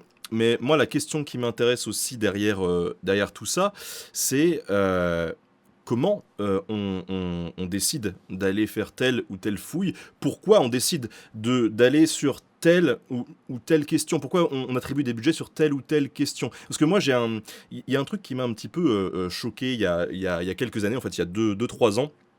J'ai eu l'occasion de rejoindre la Fédération internationale d'histoire publique, qui est un espèce de groupement comme ça de gens qui travaillent dans l'histoire et qui essayent de promouvoir une histoire un peu vue par le bas, on va dire. Et donc, je suis allé à Ravenne, en Italie, et il y avait des historiens qui venaient du monde entier, mais vraiment du monde entier. Des gens qui venaient de l'Asie, de l'Amérique du Sud, d'Europe, de partout. Sauf de l'Afrique. Et le président même de la fédération s'est désolé de cette situation-là. Et donc, mon interrogation de mon côté, c'est de me dire, mais euh, pourquoi on a l'impression qu'il y a moins d'historiens africains? Est-ce que leurs recherches sont conditionnées par des financements européens, puisque eux n'ont peut-être pas les financements alloués à ça. Euh, Pourquoi il y a pas cette visibilité-là qui est donnée aux historiens africains, tout simplement? Il y a plusieurs questions et ce sont des questions très importantes. D'abord, comment décide-t-on, c'est comme ça que tu as commencé, comment décide-t-on des questions? Comment décide-t-on qu'on va fouiller quelque part, ou etc. Bah, écoute, voilà, bon, j'ai raconté comment, on, comment on découvre le site de IFAT. Bon. Ça ne demande pas énormément d'argent, ça demande d'organiser des petites campagnes de terrain. Il faut trouver un peu d'argent, mais ça se fait assez facilement. Ce qui coûte un petit peu plus d'argent, c'est de fouiller. C'est-à-dire que c'est passer une campagne de 1 mois sur le terrain avec 15 autres spécialistes de différents pays, y compris du pays dans lequel on fouille, embaucher, je sais pas, 30 ou 40 ou 50 ouvriers dans le village à côté du site, payer pour des analyses carbone 14. Chaque datation que tu vas faire sur un charbon ou sur un bout de bois, ça va te coûter en gros 500 euros. Si tu en fais 20, c'est donc plus cher. Et chaque analyse que tu peux faire palynologique pour identifier un pollen ou d'autres, etc., ça te coûte un petit peu d'argent. Bon. Donc tout ça, une campagne d'1 mois, faire venir des gens, c'est très concret, hein, des billets d'avion, location de bagnole, voilà, nourrir tout le monde, etc. Bon. Prévoir le problème de santé, le rapatriement, etc. Bon. Tout ça, ça coûte de l'argent. Donc une mission archéologique, ça coûte cher. Et si tu veux fouiller de façon régulière, tu ne peux pas tellement fouiller plus de 1 mois ou 1 mois et demi, parce qu'en 1 mois ou 1 mois et demi chaque année, tu accumules tellement de données qu'après, il te faut le reste de l'année pour traiter ces données-là. Donc, tu vois, tu es chercheur ou tu as des doctorants qui travaillent sur tel truc, bon, telle collection de céramique, etc. Donc, le reste de l'année, ils travaillent pour, en quelque sorte, dépouiller et analyser les données qui ont été exhumées du sol pendant 1 mois ou 1 mois et demi. Mais tu peux refouiller l'année suivante, et puis l'année suivante. Bon, tu as des campagnes, t'as des programmes de fouilles qui durent comme ça, 4 ans, 5 ans, 10 ans. Ça coûte pas mal d'argent. Comment est-ce qu'on décide de faire ça? Bon, tu vois, moi, il y a 10 ans, j'ai décidé, par exemple, que j'avais suffisamment contribué à l'archéologie et à l'histoire de l'Éthiopie, que j'avais produit tellement de données sur le terrain que je ne pouvais pas me permettre de retourner tout de suite en Éthiopie. Il fallait d'abord que je publie tout ce qu'on avait collectivement découvert. Bon. Et donc, il fallait faire des livres, etc. Bon. Et de fait, 10 ans après, c'est toujours pas fini. Donc, je continue à travailler sur les livres issus de ça. Bon. Mais néanmoins, j'ai décidé, il y a 10 ans, d'entamer une nouvelle fouille au Maroc. Bon. Pourquoi au Maroc? Parce que j'avais été assez fasciné quand j'étais jeune enseignant à Paris, à Sorbonne, que je donnais des cours d'histoire pendant ma thèse, par un site qui s'appelait Sigil Massa et qui était voilà, le point de départ des caravanes qui traversaient le Sahara au Moyen-Âge, entre l'Afrique du Nord et l'Afrique et le Mali, enfin le Ghana et puis le Mali. Le site est un site très compliqué, il est dans le sud-est du Maroc actuel, un site très compliqué, très érodé, construit en terre, sujet à des interprétations très très différentes, les vestiges sont très mal conservés, etc. Moi, ça me passionne. Hein, et donc, j'ai monté une équipe et proposé au gouvernement marocain et aux autorités marocaines de monter une équipe qui est devenue une équipe maroco-française. Et puis, on a monté ce programme pendant 10 ans. Ce programme s'est arrêté il y a 2 ans. Je l'ai transmis à mon ancien doctorant et ça va continuer, mais sans moi. Donc ça, c'est comment on décide. Mais ensuite, il faut de l'argent, c'est-à-dire qu'il faut trouver de l'argent. Et là, peut-être que ça t'intéressera et ça intéressera les gens qui nous écoutent. Quand on est historien ou archéologue, on est fonctionnaire. C'est-à-dire que moi, je suis fonctionnaire au Collège de France, mais la plupart des collègues dont je parle, certains d'entre eux sont indépendants, comme toi, mais beaucoup d'entre eux sont fonctionnaires, donc payés par une université ou par le CNRS. Voilà. Et quand ils sont doctorants, certains d'entre eux n'ont pas de bourse, donc ils ne sont pas salariés pendant leur thèse, mais certains touchent une bourse, une allocation de doctorat pendant leur thèse. Bon, voilà. Donc, mais si tu veux, on n'a que ça, on n'a que notre salaire. Bon. On n'a pas d'argent de recherche. Les gens sont toujours très surpris quand on leur dit ça, mais le gouvernement ne nous donne pas en France, ne nous donne pas d'argent de recherche. C'est à nous, chercheurs, de nous démerder pour trouver de l'argent de recherche. Pour ça, pour ça, on monte des dossiers. On monte des dossiers et on postule à des agences de financement, on postule à des fondations privées, on postule à des organismes internationaux, etc. Donc, il y a une agence en France qui s'appelle l'Agence nationale de la recherche. Il y a toute une série de fondations privées qui financent la recherche dans différents domaines. À l'étranger, il y a aussi des fondations, il y a des grandes fondations américaines, etc. Il y a des organismes internationaux qui financent la recherche, et puis il y a l'Europe qui finance aussi, il y a Bruxelles, l'Europe, l'Union européenne qui finance la recherche. Donc on fait des dossiers et on va chercher de l'argent. Bon. Et c'est là que l'argent crée un très très gros hiatus avec les collègues africains. Parce que nous, chercheurs occidentaux ou chercheurs qui sommes en Occident, je dis qui sommes en Occident parce que c'est vrai aussi de chercheurs africains qui sont en poste aux États-Unis, par exemple, on a accès à des moyens de recherche qui sont importants. Et ça fait tout de suite une très très grosse différence. C'est-à-dire que vous arrivez au Maroc, ou vous arrivez en Éthiopie, là, en disant, bon ben voilà, je vous propose qu'on monte un projet binational et franco-marocain, franco-éthiopien ou franco-malien, ce que vous voulez. Voilà. Et voilà, ce que je vous propose, c'est que j'apporte tant de centaines de milliers d'euros sur la table. Ben, évidemment, on n'est plus tout à fait à égalité en termes d'apport de financement, parce qu'il y a très très peu d'institutions de recherche en Afrique qui ont les moyens de mettre cet argent-là sur une mission archéologique. Bon. Il y a très peu de pays d'abord. Et là, on touche un programme plus général qui est le fait qu'en Afrique, il y a peu d'endroits où il y a peu de pays qui ont investi dans ces disciplines-là qui peuvent paraître à certains égards inutiles. Voilà. L'histoire ancienne et l'archéologie, ça paraît à beaucoup de gens inutile. Et quand on est un pays en voie de développement, on est tenté d'investir dans des choses, voilà, la médecine, la santé en général, l'ingénierie, ou plein de choses, ou même les sciences sociales contemporaines, mais pas forcément l'archéologie. Bon.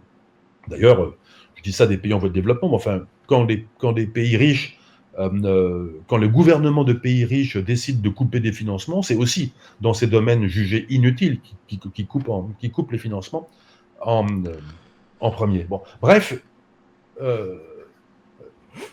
si tu regardes, si tu constates, si tu veux, qu'il y a peu de collègues africains qui ont accès au grand budget que nécessite, par exemple, l'archéologie. Qu'il y a peu de pays africains qui ont des filières de formation, donc à l'université, en 3e cycle, donc qui délivrent des diplômes de doctorat. Dans les domaines inutiles, je mets des guillemets, inutiles comme l'archéologie ou l'histoire ancienne. Très peu. Le Maroc, par exemple, n'est capable que depuis 1 an de donner des doctorats en archéologie. Ça veut dire qu'avant, il y a des archéologues marocains, voilà, mais ils allaient faire leur thèse à l'étranger. Donc pour ça, il faut dépendre d'allocations de thèse qui sont données par l'étranger, et puis d'être capable soi-même d'assumer la volonté de s'expatrier pendant 3 ans ou 4 ans pour aller faire une thèse à l'étranger. Bref, c'est un effort considérable. Il y a beaucoup de pays, voilà, l'Éthiopie, il y a très très peu. L'Éthiopie, en dépit de sa formidable richesse culturelle, historique, patrimoniale, etc., l'Éthiopie n'est pas capable aujourd'hui de former un docteur en histoire ancienne ou en archéologie médiévale. Ils sont tous, d'abord parce que les Éthiopiens qui ont ces compétences-là sont en poste à l'étranger, et ensuite parce qu'il n'y a que en France et dans quelques autres pays qu'on peut former des gens à l'histoire africaine et à l'archéologie africaine en particulier. Donc voilà, alors, ce que je dis là n'est pas un tableau totalement général. Il y a des pays voilà, où on peut parfaitement très très bien se former à l'archéologie africaine à Johannesburg ou au Nigeria ou dans quelques autres pays, mais globalement, ça reste vrai, il y a une très très grosse disparité de formation, d'accès aux ressources, d'accès à la documentation, d'accès à la littérature et d'accès au financement. Un autre aspect, si tu me permets encore juste de Oui, bien développer ça, sûr. parce que on mesure pas forcément ça. On se dit que la recherche, ça se fait, ça se fait dans les bibliothèques et puis à la maison et sur son portable et puis sur le terrain. Mais quand vous êtes historien, vous avez quand même besoin d'avoir des textes. Enfin, il faut quand même non seulement accéder aux sources, et les manuscrits arabes, personne ne va consulter les manuscrits arabes à proprement parler, on va consulter des éditions qui ont été faites par des érudits. Mais elles sont où les éditions? Il faut des bonnes bibliothèques pour ça, quoi. Et la littérature scientifique, c'est-à-dire les revues. Tout le monde a entendu parler pendant l'épidémie du Covid des revues scientifiques, hein, parce qu'il y a ces querelles sur voilà, telle étude qui vient de paraître dans telle revue prestigieuse et puis qui est démentie 15 jours plus tard par une étude plus précise sur tel autre aspect de la maladie ou tel autre aspect de l'épidémie ou tel autre aspect de tel ou tel traitement, etc. Bon. Donc, les scientifiques, une partie de leur boulot, c'est de produire des articles de 15 pages ou 20 pages de démonstrations scientifiques dans des revues. Je fais pareil, hein. Voilà, bon. Et ces revues scientifiques, bah, elles existent, on y a accès en ligne. On y a accès sur des portails auxquels tu n'as pas accès, toi, auxquels les gens qui nous écoutent n'ont pas accès, mais auxquels les chercheurs ont accès parce que l'accès est payé par les universités ou le CNRS, etc. Mais c'est un accès tellement cher à ces revues qu'il y a très très peu d'universités africaines qui ont accès à ces portails de revues, dans lesquels il y a des milliers de revues et donc des centaines de milliers d'articles scientifiques. N'importe quelle recherche commence comme ça. Tu commences ta recherche en master ou en thèse, tu commences par aller sur ces portails qui sont en ligne et puis tu vas chercher par mots-clés, par auteur, par thème, par région, par discipline, par machin, et tu te fais ta bibliographie de référence sur le domaine, avant d'aller chercher des trucs un peu plus sioux dans telle ou telle bibliothèque, parce que c'est pas en ligne. Bon. Et d'ailleurs, on précise que SciHub, qui était vraiment génial, qui permettait à plein de chercheurs d'avoir accès gratuitement à plein de publications, en France, c'est interdit. Et c'est bien dommage. Voilà. Oui, ouais, tout à fait. Et puis après, voilà, donc, alors il y a des moyens de lutter contre ça, hein, il y a des moyens de, voilà, mais voilà, l'Union européenne, par exemple, lorsqu'elle donne des gros financements, oblige les chercheurs qui bénéficient de ces gros financements à publier leurs résultats en accès libre. Donc en fait, du coup, voilà, tu peux publier en achetant à la revue ou à la maison d'édition l'usage libre de la publication que tu fais, et puis que ça, tu peux donner accès à ta recherche aux autres collègues. Ce qui se fait aussi un peu sous le manteau, c'est que dès que tu publies un truc dans une revue scientifique, tu récupères le PDF et tu l'envoies à tous les collègues intéressés, en particulier en Afrique. Voilà. Eh, pas bête. Mais en tout cas, ce qui est sûr, c'est que est-ce que le fait que du coup il n'y ait pas beaucoup d'historiens africains à cause de ce manque de moyens, ça biaise pas un peu certains questionnements? Parce que au final, et moi je le vois bien modestement à travers mon émission, moi qui suis pas historien, je suis quand même l'héritier, j'ai ma culture, mon éducation, etc., qui fait que c'est pas parce que je suis pas curieux, mais il y a certains questionnements que j'ai du mal à me poser ou certains angles que j'ai du mal à aborder. Et on se dit qu'au final, si les chercheurs sont principalement occidentaux, bah on a une vision qui peut être biaisée, quoi. Si par biaisé tu veux dire qu'elle est fausse, la Non, non, réponse est non. non. Moi, je pense à la diversité des points de vue. Oui. Ça manque de diversité des points de vue. C'est tout à fait évident. Et, c'est tout à fait certain. Et il est évident que là, il y a un privilège, si tu veux, occidental dans la recherche sur l'Afrique qui est tout à fait préjudiciable. C'est pas le seul privilège qui existe. Il y a aussi un privilège de formatage des revues en langue anglaise qui formatent les résultats d'une certaine façon au détriment de la très très grande diversité des façons de penser, des façons de présenter les résultats, etc. Enfin, il y a différents types de formatage. Il y a un formatage aussi, voilà, il y a un privilège masculin aussi au détriment des collègues femmes. Enfin voilà, il y a toute une série de privilèges qui s'intersectent et qui s'accumulent, mais tu as tout à fait raison de signaler qu'effectivement, il y a un très très gros problème avec la sous-représentation des collègues africaines et africains en histoire ancienne de l'Afrique et en archéologie en particulier, mais c'est évidemment vrai dans d'autres disciplines, dans la production de données, donc dans la capacité à aller sur le terrain, dans la capacité à participer aux colloques internationaux. Voilà, c'est pas que ça coûte très très cher, mais quand il faut payer, je sais pas, 1000 euros de billets d'avion pour aller sur un autre continent, et puis, je sais pas, 300 euros pour s'inscrire au colloque, et puis à nouveau 500 euros pour vivre 5 jours dans la ville en question, il faut les avoir, quoi. Et il n'y a pas beaucoup de collègues africains qui les ont. Voilà. Donc, il faut on peut trouver des façons de nous compenser ça. Moi-même, avec quelques collègues, j'ai organisé en 2016 à Toulouse, justement, le grand congrès mondial de la Société des archéologues africanistes, qui est une association anglophone, voilà, qui réunit tous les archéologues du monde qui travaillent sur l'Afrique. Mais si on n'avait pas fait un effort volontariste de chercher des financements auprès de bailleurs de fonds en France et en Afrique pour payer les billets d'avion de collègues africains, il y aurait eu très très peu de collègues africains présents. Et puis voilà, et il y a très très peu de collègues africains qui signent aussi des articles dans des grandes revues internationales, mais tout ça, c'est une accumulation des mêmes raisons qui est le moindre accès à toute une série de ressources qui peuvent être financières ou symboliques ou de notoriété ou d'accès aux bibliothèques. Voilà.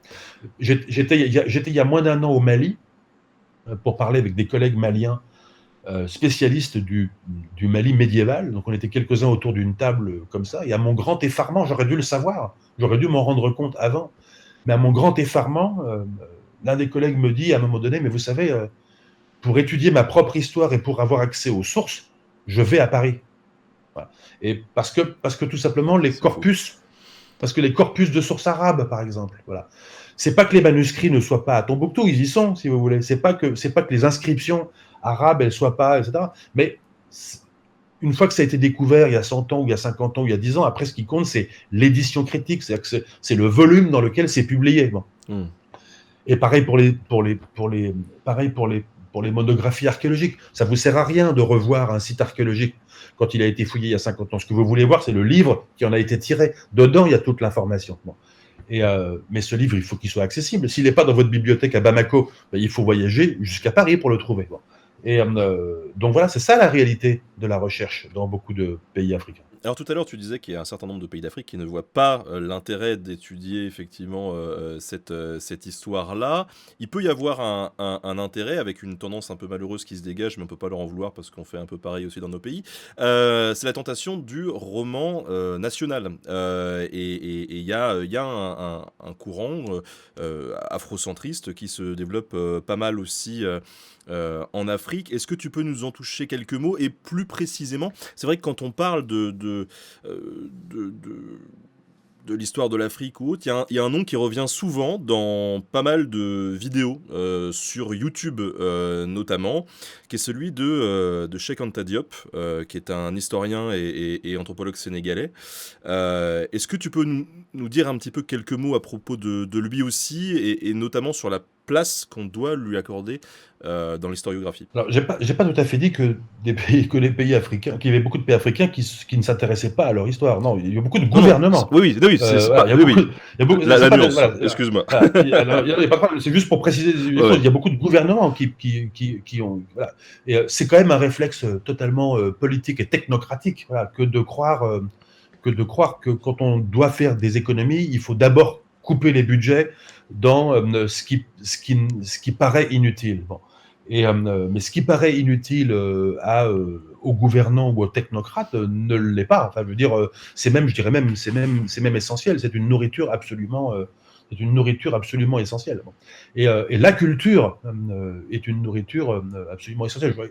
Il y a toujours cette phrase complètement apocryphe qu'on attribue à différents présidents de la République, etc., en période de crise, qui coupe les budgets et à qui on propose de réduire, voilà, en leur disant, mais vous savez quand même, l'enseignement, ça coûte cher. Et il y a cette réponse, oui, ça coûte cher, mais est-ce que vous avez essayé l'ignorance?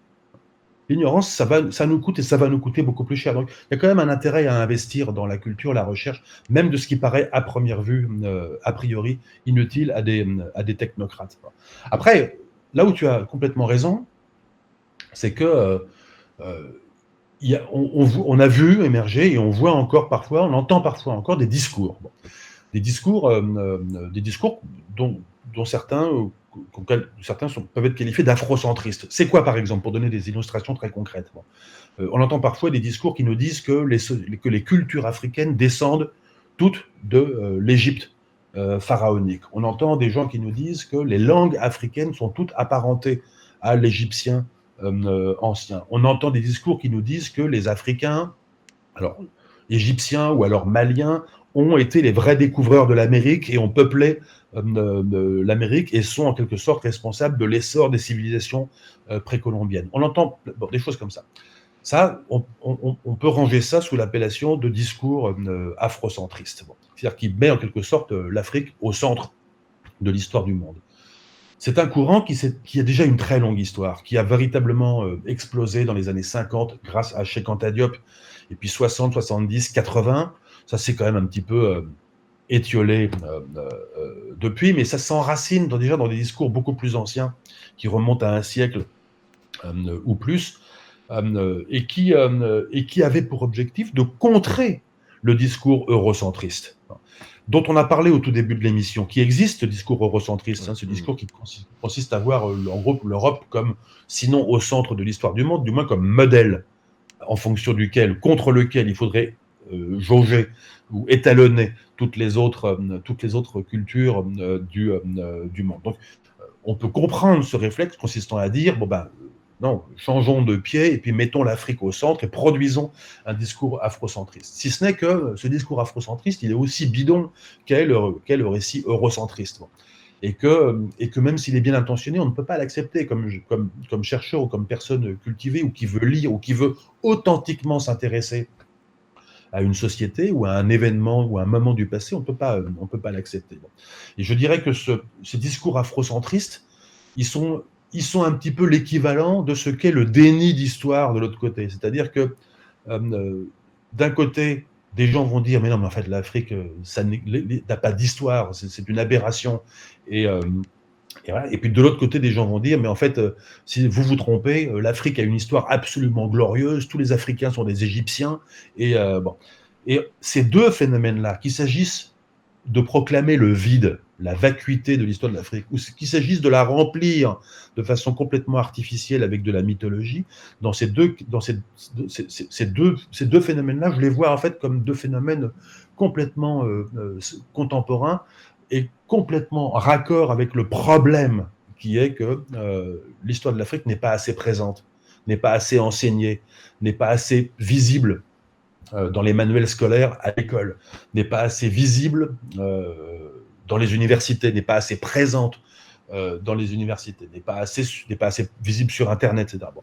Et donc, n'étant pas assez visible, n'étant pas assez présente, ne fournissant pas assez de clés, ne produisant pas assez de livres qu'on trouverait dans les librairies ou dans les bibliothèques, etc., ça se remplit, comme par appel d'air, comme ça se remplit avec du déni ou de l'idéologie. Voilà. C'est comme ça que j'interprète les choses. Et dans tout ça, du coup, quelle serait la place un petit peu de Cheikh Anta Diop? Parce que j'insiste là-dessus parce que c'est vrai que dans beaucoup de vidéos YouTube, même un peu obscures, il y a vraiment très très souvent ce nom qui revient et je pense que c'est important de... Il y a un courant voilà, qui est très axé sur Cheikh Anta Diop, ce penseur sénégalais des années 50 aux années 80, voilà, qui a beaucoup développé ça, voilà, qui a beaucoup martelé ça.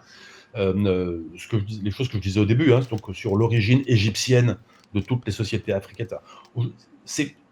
Aujourd'hui, dans les années 50 ou 60, quand les pays africains n'étaient pas encore indépendants pour certains d'entre eux, ils étaient encore sous une chape coloniale, il faut quand même s'en rappeler, quoi. Donc l'histoire de l'Afrique n'avait pas beaucoup de place dans les discours historiques en général. Et l'histoire de l'Afrique était très très peu. Vous voyez, les premières revues internationales d'histoire de l'Afrique, elles ont été fondées dans les années 60 ou 70. Et donc c'est relativement récent comme domaine scientifique international, disons. Et donc il y avait de la place pour ce genre de discours comme ça, revendicatif, nationaliste, etc. C'est une espèce de nationalisme à l'échelle de l'Afrique. Bon. Mais aujourd'hui, ça tient plus la route. Enfin, plus personne ne peut dire que les langues africaines sont apparentées, d'abord, toutes apparentées les unes avec les autres, et puis apparentées avec l'Égyptien. Il y a eu des milliers de travaux de linguistique. Bon. Et on est parfaitement capable de reconstruire les grandes familles de langues qui sont parlées en Afrique. Et c'est suffisamment intéressant comme ça. Je veux dire, c'est même absolument fascinant. La diversité linguistique, par exemple, les quelques 2500 langues parlées en Afrique, et la façon dont on peut les ramener à des grandes familles, et puis la façon dont on peut commencer à reconstruire leur interaction au cours des millénaires, et comment on peut utiliser les langues pour comprendre non seulement les phénomènes de circulation, de peuplement, mais aussi de circulation des plantes, des animaux domestiques, etc. C'est absolument fascinant. C'est totalement fascinant. Bon. Donc, il n'y a pas besoin d'imaginer, il n'y a pas besoin de glorifier ça avec un discours, avec un discours qui est égyptophile ou afrocentriste. Voilà. Qui est fondé tout simplement sur l'indisponibilité des savoirs. Bon, Bon, il nous reste 35 minutes pour les questions du public. Alors, il y en a quelques-unes qu'on a sélectionnées un petit peu avant. Et puis, le reste, n'hésitez pas sur Twitch en direct à nous poser vos questions. Depuis tout à l'heure, on tourne à peu près un peu plus de 800 spectateurs, ce qui est beaucoup. Donc, c'est vraiment chouette. A priori, ça vous intéresse. En tout cas, si vous avez des questions, n'hésitez pas à les poser. Et puis, les modos tenteront de me faire remonter ça. On ne pourra bien évidemment pas répondre à toutes les questions, mais on va en poser quelques-unes. Donc, on va commencer par une question de Manon de Facebook, qui dit oui, c'est bizarre, pourquoi dans les mœurs on associe l'Afrique comme un groupement presque homogène, alors que ce sont des pays assez hétéroclites, parce que c'est plutôt bizarre comme une image. En Europe, on différencie plutôt bien le nord et le sud, pas en Afrique. c'est tout à fait vrai. Et là aussi, ça vient de ce même... ça vient de cette même idéologie qui s'est construite en Occident. Je dis en Occident délibérément parce que c'est en Europe et en Amérique du Nord, dans les sociétés esclavagistes, qu'ont été les sociétés européennes et les sociétés américaines. Et cette idéologie occidentale qui a accompagné la traite et l'esclavage. Bon. Et donc des siècles de traite. Hein. C'est-à-dire que voilà, depuis le XVe siècle, les sociétés européennes ont commercé les esclaves, ont été les acheter sur des comptoirs côtiers en Afrique pour les transporter de l'autre côté, donc en Amérique du Sud, aux Antilles et en Amérique du Nord. Et l'esclavage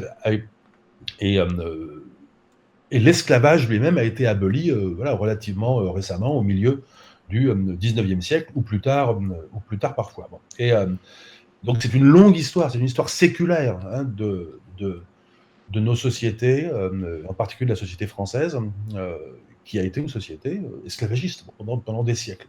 Donc ça, on ne s'en défait pas si facilement. Et ce caractère de société esclavagiste s'est accompagné d'une idéologie. Et cette idéologie, dont je disais tout à l'heure au début d'émission qu'elle est une idéologie de déni de l'histoire, c'est parce qu'en fait, c'est une idéologie de déni de la singularité. On ne peut pas transporter des hommes et des femmes à fond de cale sur des navires négriers d'un bout à l'autre de l'Atlantique et les vendre comme esclaves, séparer les mères des enfants, etc., sur des plantations aux Antilles ou sur le continent américain. On ne peut pas faire ça en pensant en même temps que ce sont des hommes et des femmes comme vous et moi. On est voilà. Donc, se construit une idéologie du déni de la singularité. L'individu n'a pas de sa singularité. De la même façon, la société, d'où il vient ou d'où elle vient, n'a pas sa singularité. Donc on est en quelque sorte obligé de penser par grande masse. C'est-à-dire que voilà. Et l'esclavage est du reste cet épisode historique qui invente le noir. Cette espèce qui c'est le concept même de race noire. C'est comme une espèce de grand sac dans lequel Euh, on met tout le monde. Bon. De la même façon que l'Afrique, voilà, se pense parfois encore comme une grande masse continentale dans laquelle toutes les sociétés sont complètement indifférenciées. Et voilà, donc là, il y a une chose il y a effectivement une chose très importante, c'est qu'on continue effectivement parfois à penser l'Afrique comme étant un endroit dans lequel il y a une culture. Il y a une culture. Bon. Et il m'est arrivé, même si c'est totalement anecdotique, mais ce qu'on me demande, mais vous, est-ce que vous parlez l'africain? Et, et voilà, et il arrive à des gens de raconter leur voyage en Afrique. Comme si c'était la même chose de voyager au Lesotho, euh, en Éthiopie ou au Sénégal. Voilà. Pays qui, en effet, voilà. Donc, bon.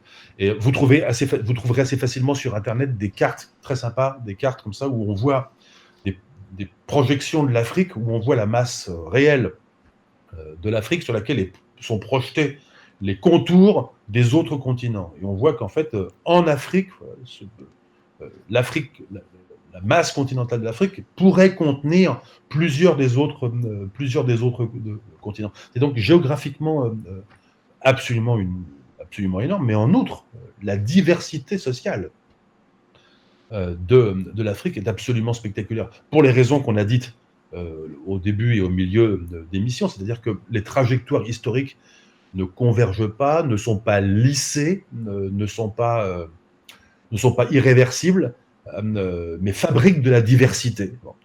Et qui se voit par exemple, comme on l'a dit un tout petit peu plus tôt aussi, au niveau des langues, la formidable diversité des familles, enfin des langues parlées en Afrique. Donc c'est le continent de la diversité. Et en même temps, il ne faudrait pas non plus tomber dans l'excès inverse, consistant à n'imaginer l'Afrique que sous le mode du fragmentaire. C'est-à-dire que ça n'est pas que une collection d'ethnies. Bon. Là, on tomberait dans une autre vision qui est souvent la vision des musées. C'est-à-dire qu'on va vous présenter dans des vitrines, bon ben voilà, là vous allez avoir tout ce qui est relatif à l'ethnie machin truc. Et puis donc le masque, la vaisselle, etc. Bon. Vision qui est encore très très présente hein, dans, dans nos musées. Bon. Et donc, il faut faire attention à ces deux représentations. D'une part, l'Afrique comme grande masse indifférenciée, d'autre part, l'Afrique comme monde complètement atomisé en ethnie. En fait, non, il y a des géométries là-dedans, il y a des configurations historiques, il y a eu des royaumes, il y a eu ça, et qui ont évolué au cours du temps. La carte politique et sociale de l'Afrique au XXe siècle, c'est pas du tout la même que que la carte sociale et politique de l'Afrique au XVe siècle. Et chacune de ces régions sont très très autonomes, voilà, les unes avec les autres, etc. Et ces pays, justement, parce que ils ont été influencés forcément par les pays colons, on va dire, est-ce qu'il y a une différence aujourd'hui, c'est Alex de Facebook qui nous pose cette question. Est-ce qu'il y a une différence et pourquoi entre les pays africains qui ont été colonisés par la France et ceux qui ont été colonisés par la Grande-Bretagne? Là, Benjamin, tu me permets précisément de dire que je ne suis pas compétent. Et je suis très content de le dire parce que c'est une illustration de ce qu'on expliquait un petit peu plus tôt. Voilà, on arrive sur un domaine avec ses compétences, celles qu'on a acquises quand on était étudiant, celles qu'on a acquises ensuite en cours de sa carrière, celles qu'on a acquises auprès des autres. Mais sur l'histoire contemporaine de l'Afrique, je m'avoue complètement incompétent, à part peut-être marginalement sur l'Afrique du Sud, sur laquelle j'ai écrit des choses, où j'ai vécu, où je me suis beaucoup intéressé à l'histoire de l'Afrique du Sud jusqu'au temps présent. Mais globalement, je suis incompétent. Donc, je ne saurais pas répondre à cette question qui est de savoir si les sociétés africaines colonisées par la Grande-Bretagne ou colonisées par la France ont des trajectoires historiques différentes. Je ne suis pas capable. Eh ben, écoute. Et donc là, je vous invite à aller lire d'autres historiennes ou historiens. Les gens peuvent parfaitement m'écrire. Hein, je peux trouver. Voilà, vous trouvez mon adresse Collège de France sur le site du Collège de France.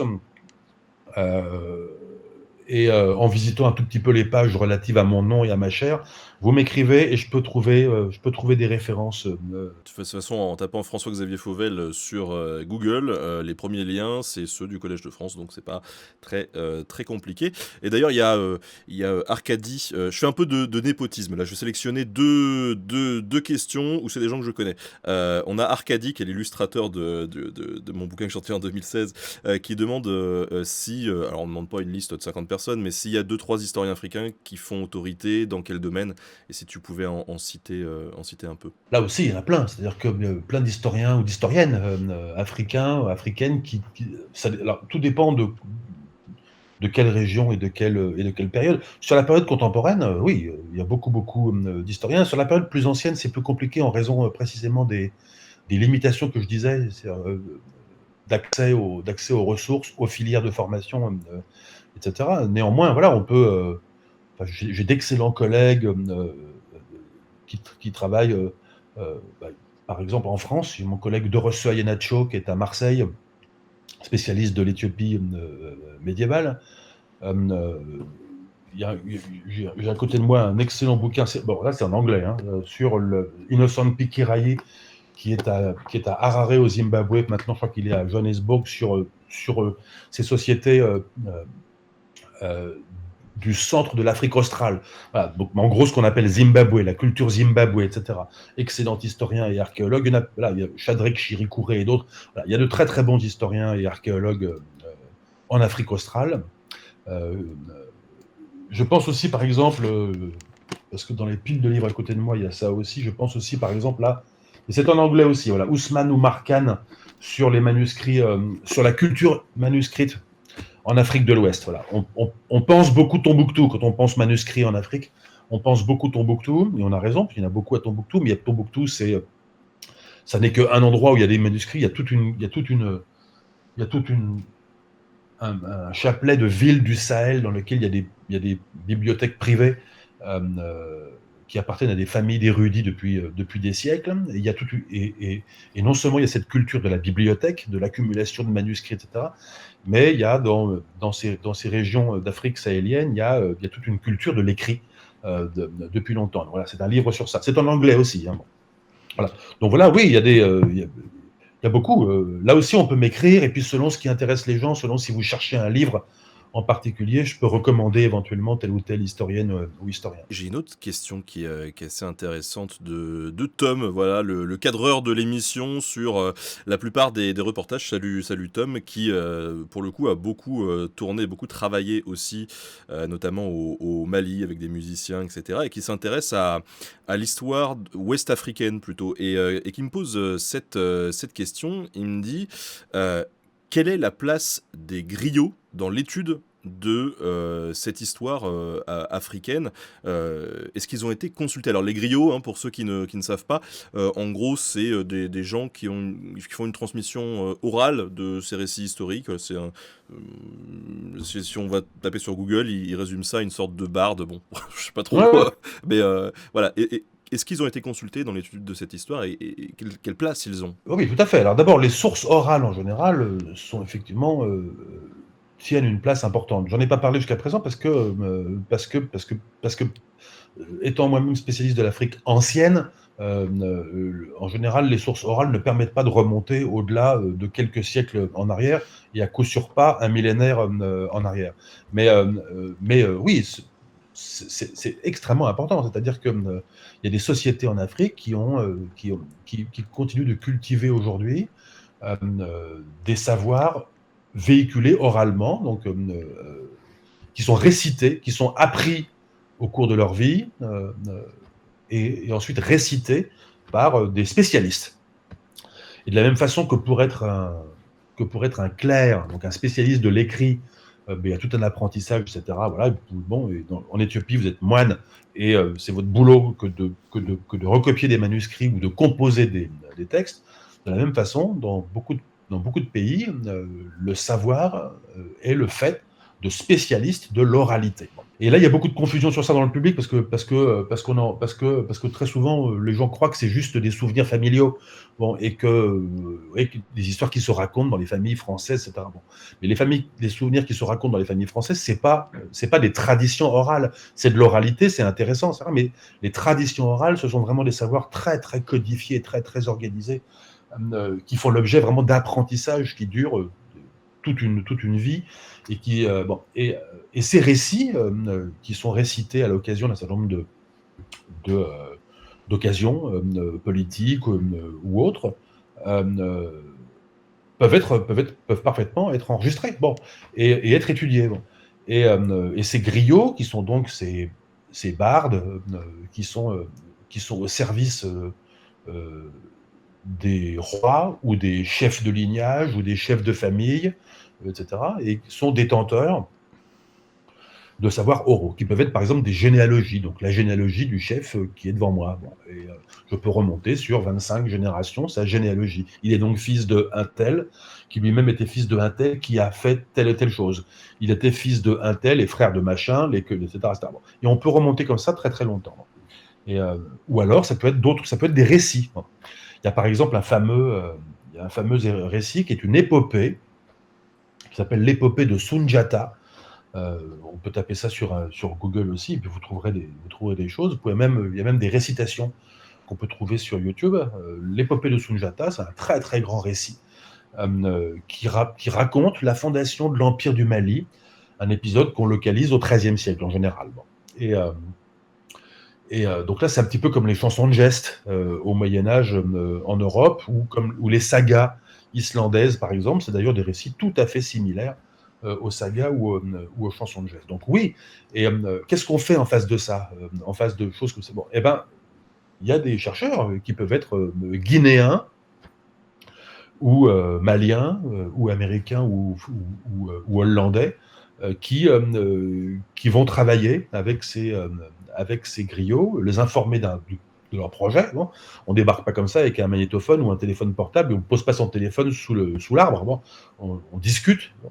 Et puis on propose ce projet, on discute, hein, et puis enregistrer. Et puis ensuite, faire une édition, c'est-à-dire voilà, une transcription un enregistrement, une transcription de l'intégralité de l'épopée ou du récit tel qu'il a été chanté ou prononcé en malinké, par exemple, bon, et puis ensuite une traduction commentée, etc. Donc, et on fait comme on fait avec un site archéologique, comme on fait avec un manuscrit, on en fait une édition. Voilà.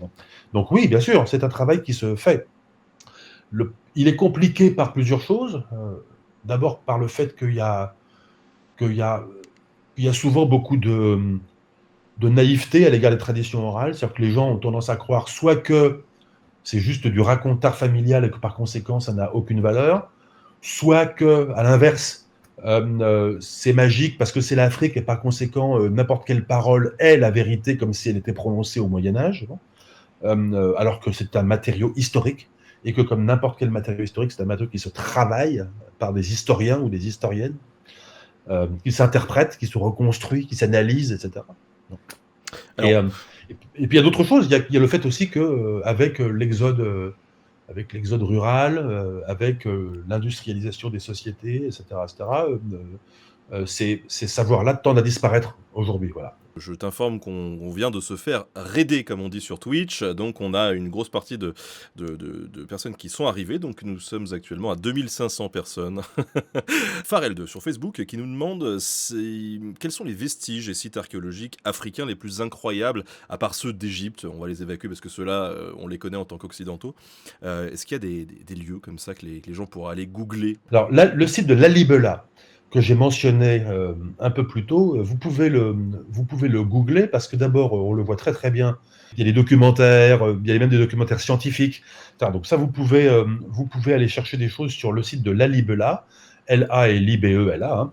Vous pouvez trouver pas mal de choses. Malheureusement, on ne le voit pas bien sur Google Earth parce qu'en fait, il est couvert aujourd'hui par des grands abris, par des grands parapluies, voilà, qui sont faits pour le protéger de la pluie.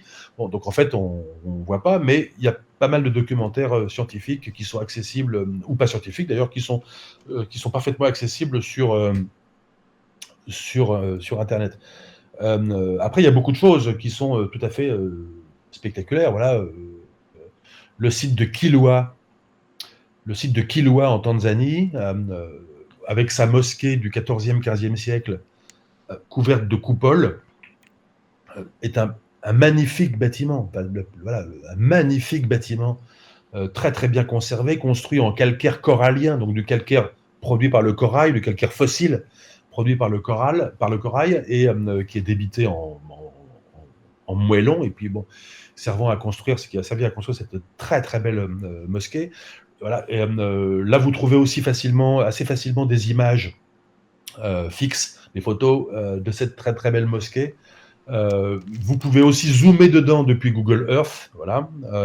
Ça se fait très facilement. C'est sur l'île de Kilwa Kisiwani en Tanzanie. Et puis vous avez autre site dans une autre région d'Afrique, le site de Grand Zimbabwe. Voilà. Là, site absolument exceptionnel aussi, qu'on voit aussi très très bien depuis Google Earth.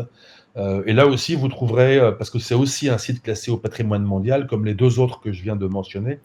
Donc il y a toute une documentation, photos et documentaires sur Internet. Voilà pour 3 grands sites dans 3 régions différentes. Après, il y en a plein d'autres, voilà, Mais mais moins facilement trouvables, connus uniquement des spécialistes, ou alors qui ont été fouillés et puis rebouchés, enfin, je veux dire, hmm. ou pas visibles depuis, ou pas visibles sur Internet, etc., etc. Mais voilà, en tout cas 3 sites: Lalibela en Éthiopie, Kilwa en Tanzanie et Grand Zimbabwe au Zimbabwe. Bah écoutez, en tout cas pour ceux qui nous suivent, si un jour on fait un live sur Flight Simulator, on tentera de survoler ces lieux-là. On a une question assez intéressante de Mélissa aussi sur Facebook, qui voudrait qu'on revienne assez rapidement, il nous reste un quart d'heure avant la fin du live, ça passe très vite quand on est en bonne compagnie, sur la place des femmes dans les sociétés africaines avant notamment la colonisation. Parce que c'est vrai que sur la chaîne notamment, on a pu parler de l'empire du Ghana, on a parlé de figures féminines très fortes comme Yaa Santewa.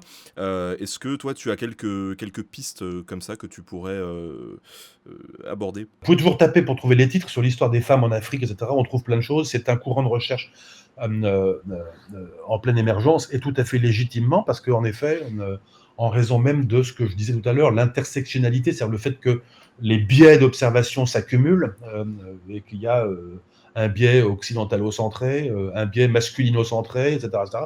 Mais quand on accumule les choses au bout du compte, on s'aperçoit qu'on parle très très peu des femmes. Donc oui, il est absolument nécessaire de développer un courant de recherche et d'encourager un courant de recherche sur ça. D'autant que plus on remonte dans le temps, moins c'est facile. Et je dois...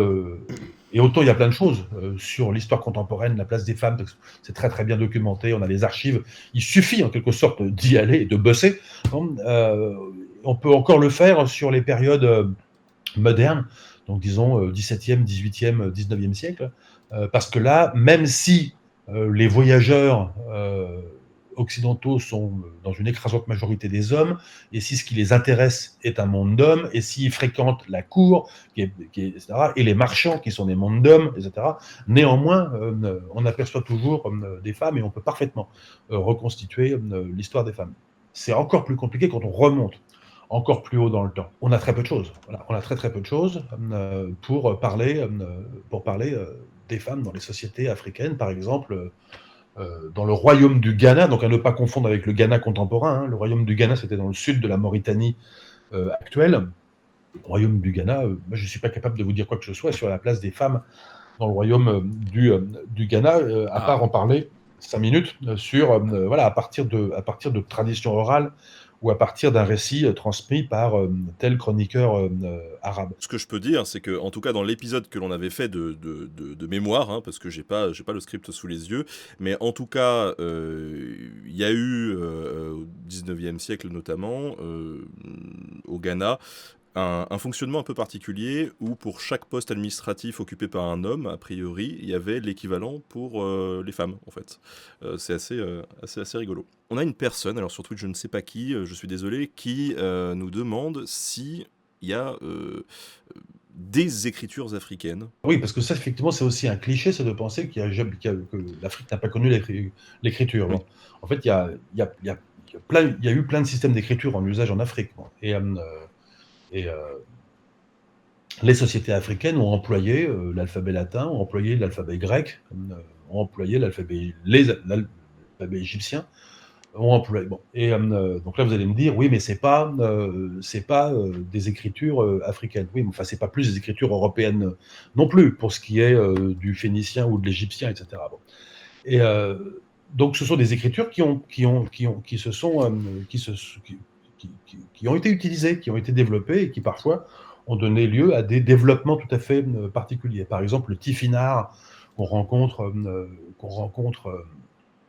à travers tout le Sahara, dans la moitié ouest du Sahara, est sans doute un développement d'écriture phénicienne voilà, qui était utilisé il y a 3000 ans en Afrique du Nord. Donc il y a un développement là en Afrique par des sociétés africaines d'un alphabet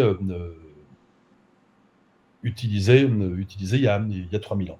Après, il y a des écritures tout à fait originales.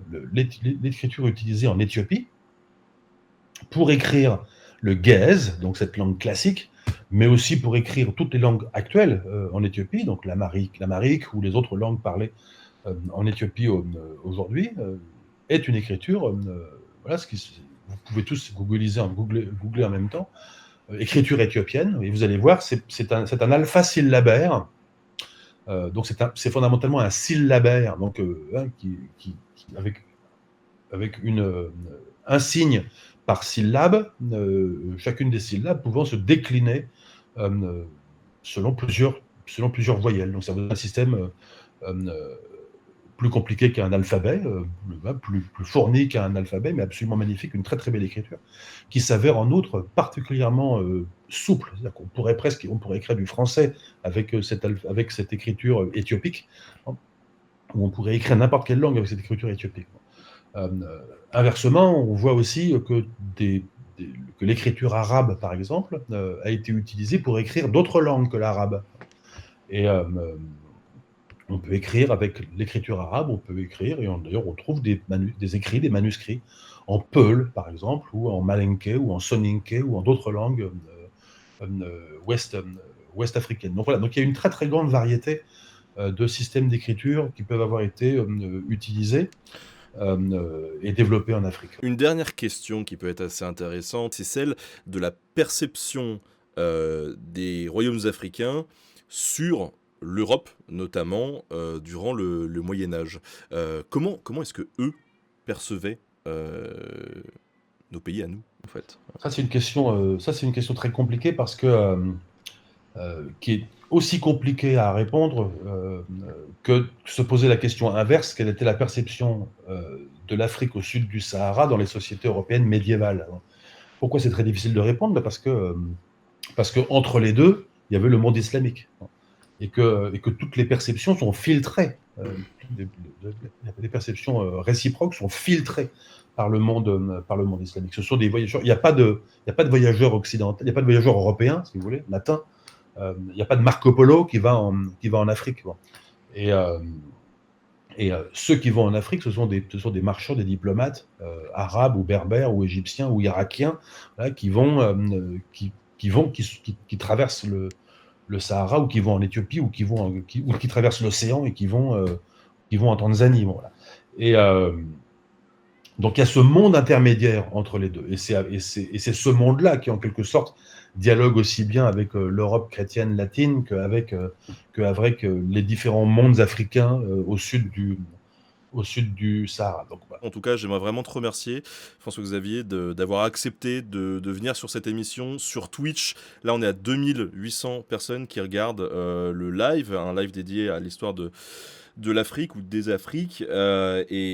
Et c'est cool, parce que ça veut dire que voilà, ça intéresse quand même les gens, l'histoire. Mais oui, merci beaucoup Benjamin, et puis merci à toutes et tous. Voilà, je crois même que là c'est mon 2800 personnes, c'est mon record. Enfin, j'avais jamais fait une conférence devant un public aussi nombreux. Voilà, il faut le confinement et puis les moyens techniques. Voilà.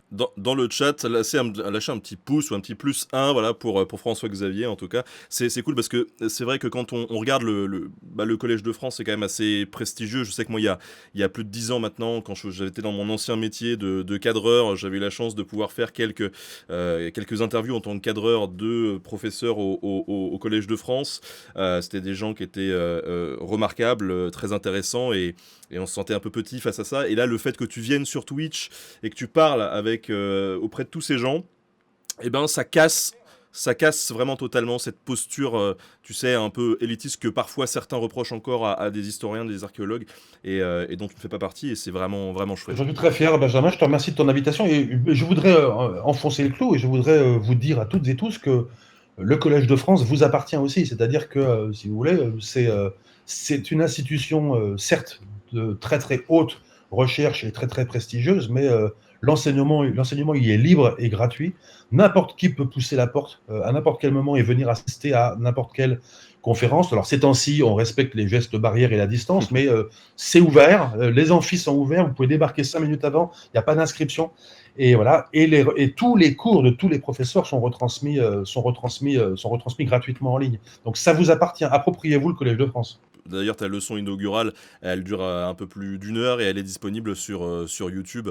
C'est vraiment, voilà. Encore merci en tout cas. Merci à tous ceux qui ont suivi cette émission. Merci aux modos aussi qui ont fait leur boulot, qui m'ont fait remonter les questions. N'hésitez pas à suivre la chaîne Twitch. Si vous voulez d'autres interviews comme ça, n'hésitez pas à le dire. Et on essaiera d'organiser de belles choses. A priori, je pense que d'ici 2 mois, on recevra l'historien William Blanc pour parler de pop culture, et donc ça va être chouette. Histoire et pop culture, c'est un joli mélange, et puis en plus William travaille régulièrement sur la chaîne sur certains scripts, donc voilà, on retentera cette expérience-là, et puis en dehors de ça, on sait se faire plaisir aussi sur Twitch, hein, puisque on joue un petit peu à des jeux, à plein d'autres trucs, on parle, bref, on s'amuse, et on essaye de tous profiter, de passer des bons moments ensemble. Encore merci François-Xavier, très bonne soirée à tous, et à la prochaine. Salut.